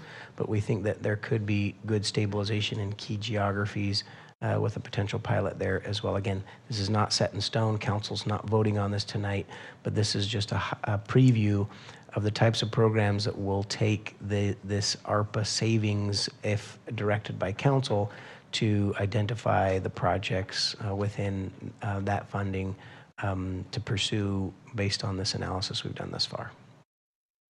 Thank you, Mr. Clegg. We'll now go to the public for comment. There will be a 2-minute time limit per person and a 20-minute time limit for the entire report item. Madam Clerk, do we have any requests to speak? America, we've received 2 requests to speak, one from Sandra Miligoza Plasencia and one from Wendell Wesley. Thank you. Welcome. Hello again. Sandra Melgoza Plasencia, and I am the current policy advocate with Leadership Council for Justice and Accountability. Thank you for the opportunity to provide comments, and thank you, Mr. Clegg, for showing us, the proposed programs and for meeting with us earlier this month as well.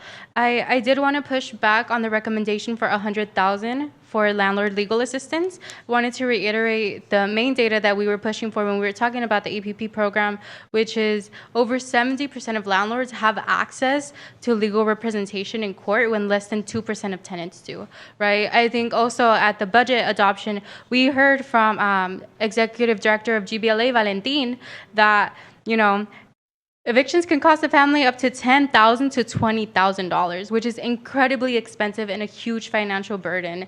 I am here to kindly request that the city, instead of using that funding for landlord legal assistance, you add it onto the pilot program for the eviction prevention program.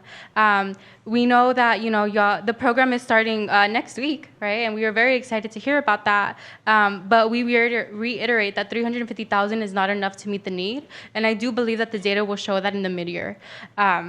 Additionally, we did submit a letter asking for rental assistance, more funding for rental assistance, a relocation assistance for families who are going through habitability issues, and we are also asking for a rental registry. And we would love to continue working with the city and community to identify how that would look like in the future. Thank you so much for your time, and if you have any questions, please reach out to us. Thank you. Thank you, Ms. Placencia. Next speaker, please. Wendell Wesley, Jr. Again, like Sandra said, thank you all very much. I'm really enjoying working with Christian Craig and the other members and employees in the city. And I really do believe that we will be able to make really headway and see some good numbers in the future of reducing homelessness. And the best way to do that is to really look at sustainability. In order to do that, we need affordable housing. In order to do that, we need programs like this ARPA program. But giving $100,000 to landlords that really don't need any assistance in that area, and for the very few that do, I'm sure they can find affordable legal assistance, because we do have legal aid services here in Kern County that they can use. So we don't have to throw good money after bad.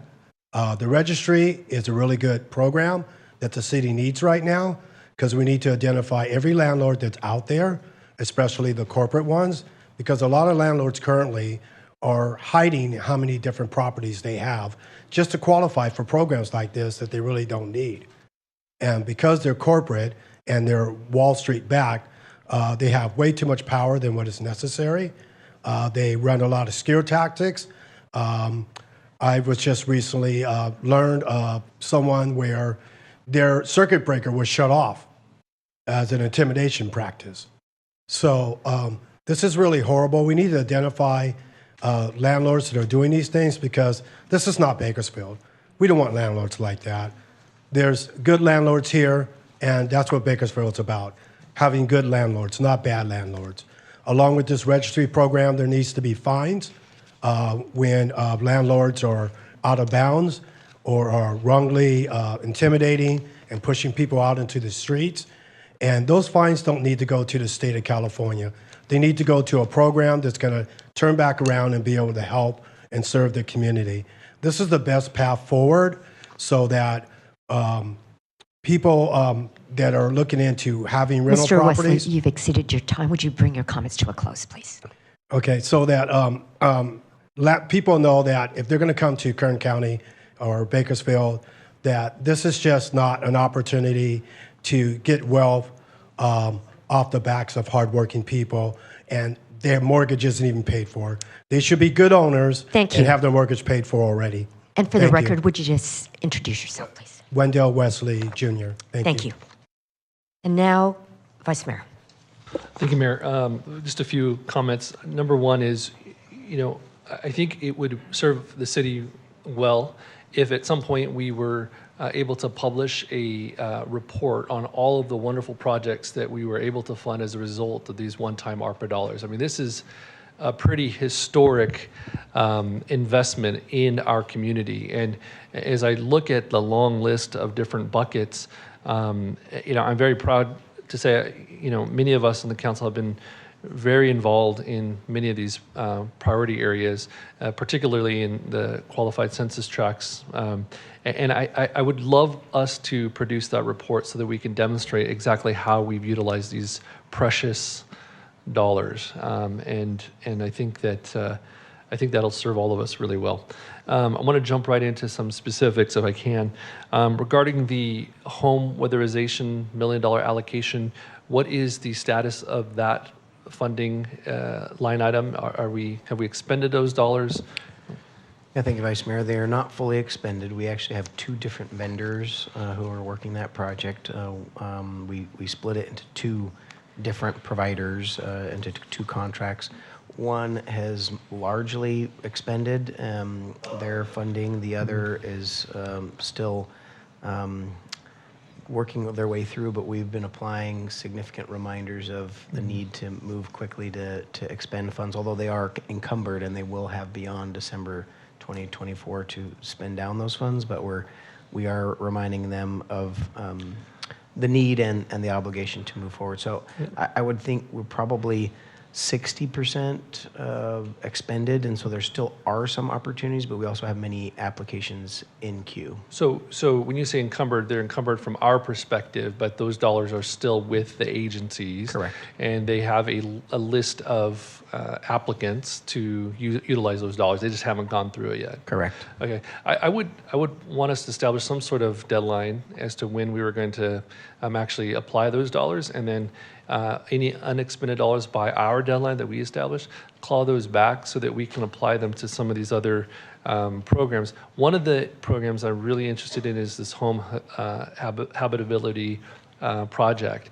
I think a conversation that I had with you recently, from what I understood, there was a significant number of cases that have been referred to GBLA that had to do with habitability. What was that, around 80%? Correct. And so, I mean, this sort of tracks with some of the conversations I've had with my constituents. In fact, Ms. Empress and I had a conversation just last week about the need for us to invest in some of these homes in our qualified census tracts to make those significant repairs. Many of our residents have floors that have holes in them. They have roofs that have holes in them and are leaking, and some of the conditions are pretty substantial and concerning. And so I would like us to see about utilizing some of those dollars, whatever weatherization dollars we have remaining, and then whatever buckets we might have, so that we can make that a priority as we move forward, because that is a significant need. And Ms. Empress, thank you so much for lifting that up to me in our conversation last week in your living room. Lots of good stuff, like I said. One of the other areas I'm really interested in is this bucket, community development in qualified census tracts. I believe we have identified some additional dollars under that track, under that bucket, to the tune of $2 million or so. Yeah, we have just less than 2 million. It's 1.9 and change, but roughly $2 million in what we've been calling disadvantaged neighborhood projects. Yeah, and so as I've been, communicating with lots of different stakeholders in many of our qualified census tracts in our disadvantaged neighborhoods, it's been clear to me that while we have addressed a lot of issues, still some remain. And one of those issues is related to some of our agencies that are providing really deep and meaningful work around youth engagement and youth development. And I know in months past, we've talked about violence prevention and youth violence prevention work and how that has been a priority. And I want to offer that this might be a really strategic way for us to invest these dollars that will have benefits far beyond the next year and two, but perhaps the next generation. And that we really target some of these agencies, these nonprofits that are working, again, in these disadvantaged neighborhoods. I'll give you a few examples. The Bakersfield Police Activities League has been in Southeast Bakersfield for decades. They have significant capital needs. They have a lot of deferred maintenance with their air conditioning system to their sprinkler system on their property. And as a result, they've had to sort of contract some of the programming for the youth within that neighborhood. The Boys and Girls Club has purchased a property just across the way from their property on Niles Street. Again, a disadvantaged neighborhood in East Bakersfield, part of our Niles Monterey Prosperity neighborhood. They are looking at trying to build a pretty innovative entrepreneurship program within East Bakersfield for the young people there. They could possibly utilize some of these dollars to help invest and get them to the next phase of their project. Groups like Wendell Davis Foundation are currently looking for a location so that they can provide the services that are absolutely essential for many of the boys and men of color within Bakersfield. Councilmember Arias has pointed out in the past, and rightfully so, the need for the city to support the Greenfield Walking Group, which has been a wonderful partner with the city of Bakersfield for well over a decade, and who desperately need a facility, an actual place that they can call home. And so what I'd like to propose tonight is that we develop a one-time capital grant fund, grant application for youth development, for nonprofits that are focused on youth development and who want to pursue a capital project to enhance their facilities. So I want to make that referral tonight, that we start working on that and bring that back as a way to utilize the remainder of these community development funds in qualified census tracts. Councilmember Arias. Thank you, Mayor. Gonna go a little bit off script and just echo some of the same sentiments that the Vice Mayor has just pointed out. I just want to lift up the work of, well, really all of the facilities that my colleague described, but specifically the Greenfield Walking Group and some of the work that they've done. I'm convinced that we wouldn't be pursuing a complete transformation of Monitor Street without their advocacy efforts. You know, we wouldn't have installed some of the traffic slowing measures along Hosking, for instance. We've done some continued investments through CDBG dollars and other funding sources to make improvements to local residential streets surrounding specifically South High School. And so I just want to lift them up. I'm not sure that they're in the room, but I know that they're probably engaged and are probably going to watch at some point later this week, because their advocacy is relentless. And I couldn't agree more. I think that this is such a transformative opportunity for us to invest in our local youth centers and really double down our efforts to support them in a pretty big way, and ensure that, you know, they're not only available to families and children currently, but to ensure that they're around for decades to come, to ensure their sustainability. So I think that that's an incredible plan. To go back to the initial conversation and my referral, I just want to thank Sandra and the entire advocacy team for all of your continued efforts. I think it's so important to not lose sight of the conversation, as mentioned.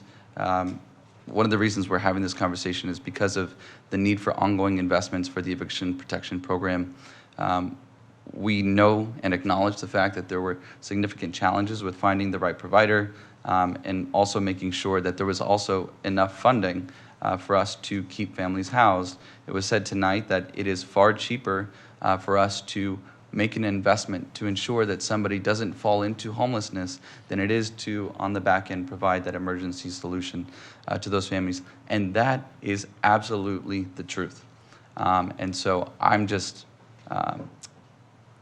really grateful for the continued advocacy day in and day out for us to see the light on this issue and continue to make those smart and strategic and humane investments. On that note, I just want to give an opportunity for staff to help clarify.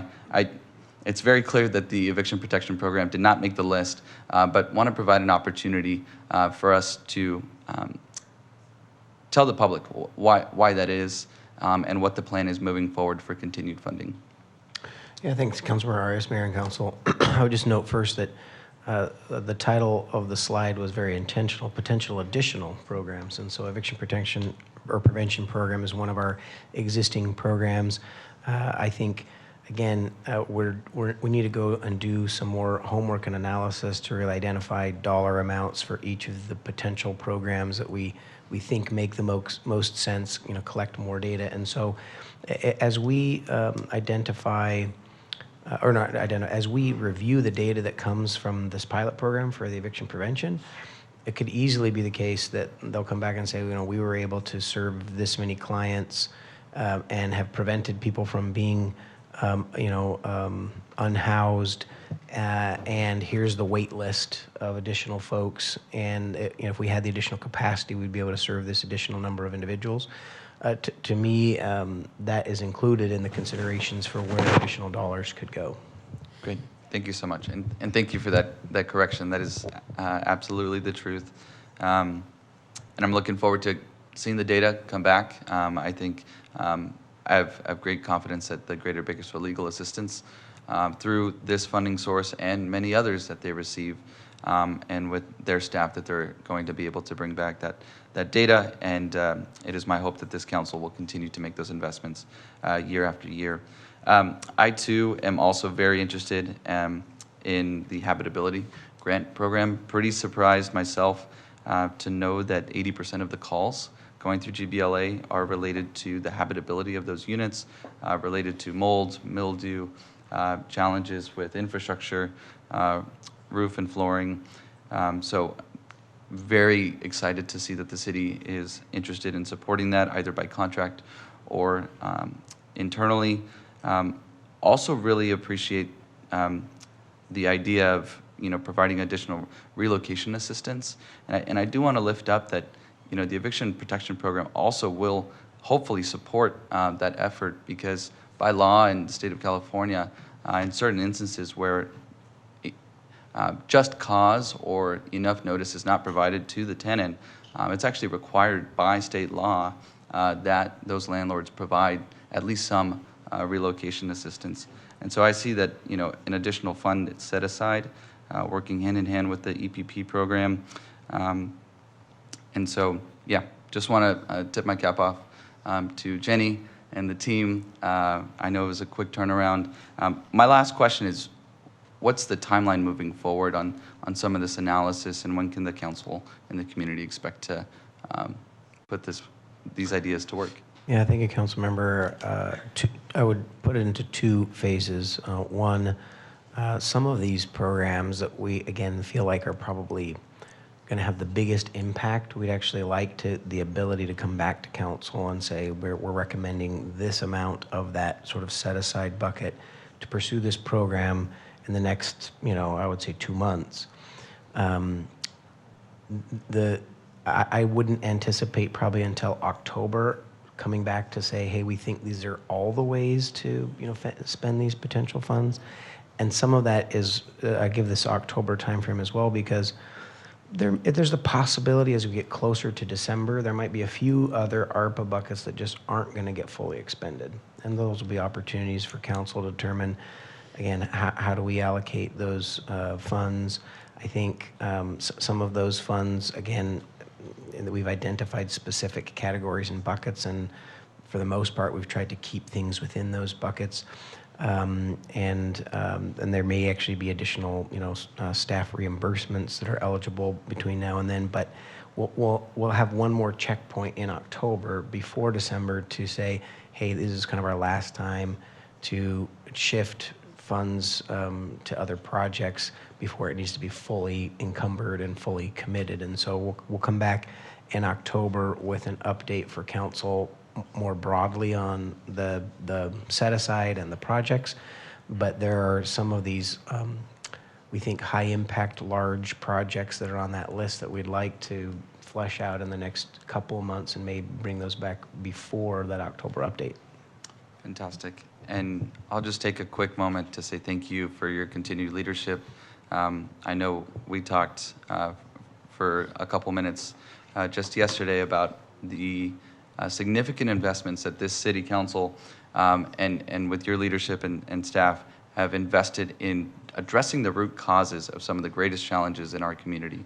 For anything from investments in our local library systems that are producing benefits already, even within just the past couple months, to investments in park rangers who are there to protect our assets in our local parks, to making sure that we're keeping families housed. So I just want to give kudos to this council, give kudos to you, Christian, and look forward to seeing this come back in October. Thank you.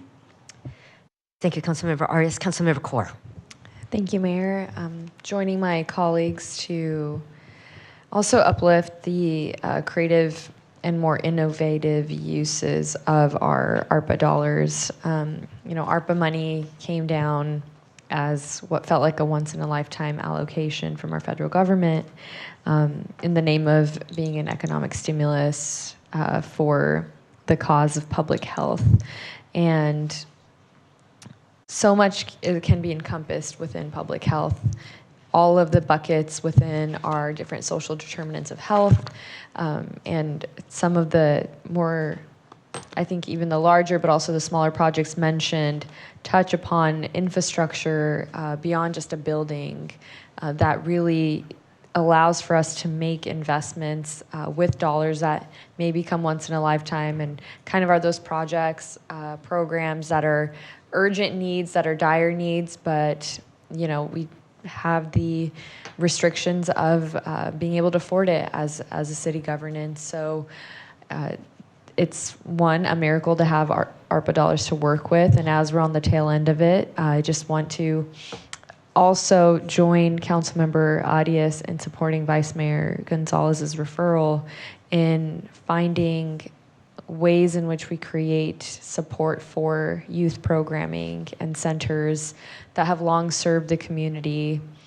and building that infrastructure and taking that initiative as a city council, as the city of Bakersfield, and investing in our youth, and that hitting on exactly what the purpose of these dollars really was in making sure that public health goes beyond just the medical health of someone. It is having a safe space like PALS, the examples that you've mentioned as well, Vice Mayor, or different organizations that serve as a refuge and have created different pipelines of leadership. Those are the organizations and places and spaces that are keeping our youth healthy today. So I wanted to just join them in echoing my support as well. Thank you. Thank you, Vice Mayor. Move to approval of the updated expenditure framework along with the related appropriation. You have a motion. Please cast your votes.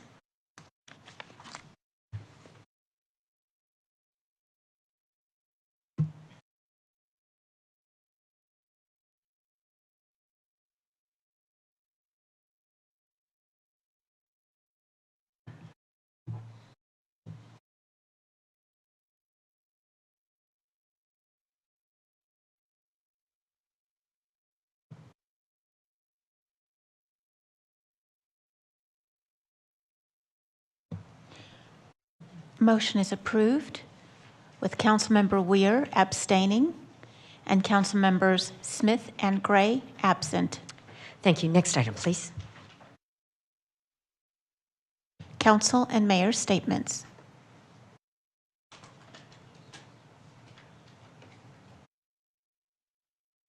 Vice Mayor.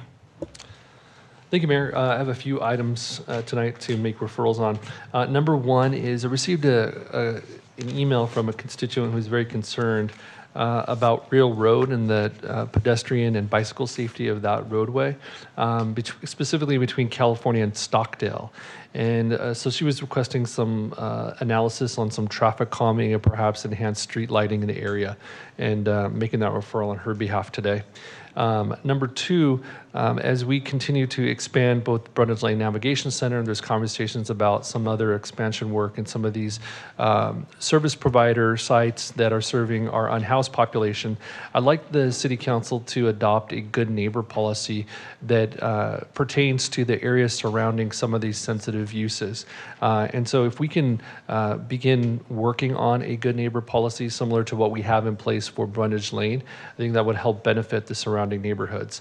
And that would include areas around St. Vincent de Paul, the mission at Kern County, Open Door Network, and even some of these new permanent supportive housing projects that are coming online.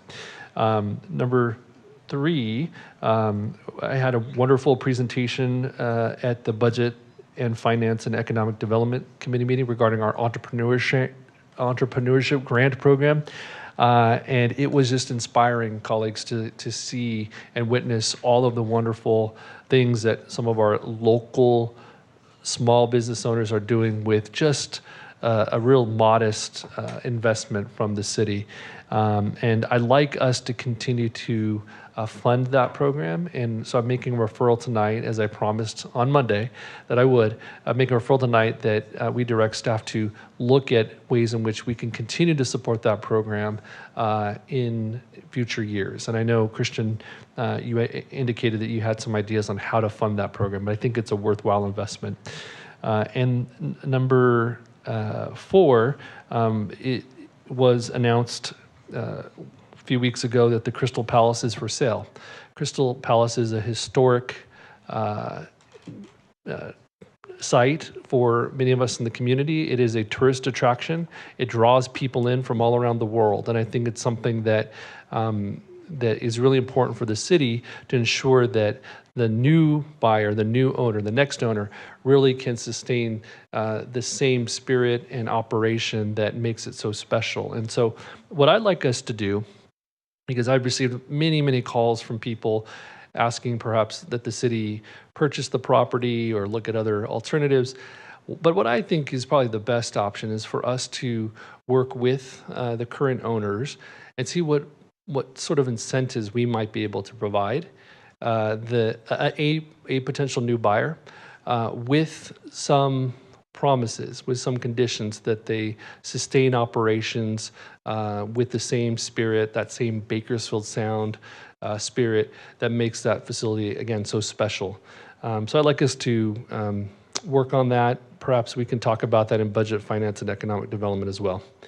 And then finally tonight, colleagues, it brings me a lot of sadness to share with you that one of my constituents and a really important community stakeholder in downtown Bakersfield has passed away.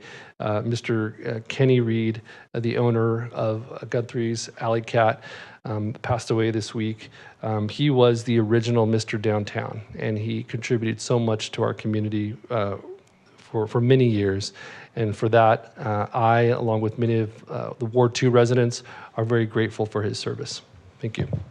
Thank you. I don't see any other requests to speak, so we stand adjourned at 7:03. Young people, thank you so much for being here. I'll be back with you in about 5 minutes, and then we'll have our meeting.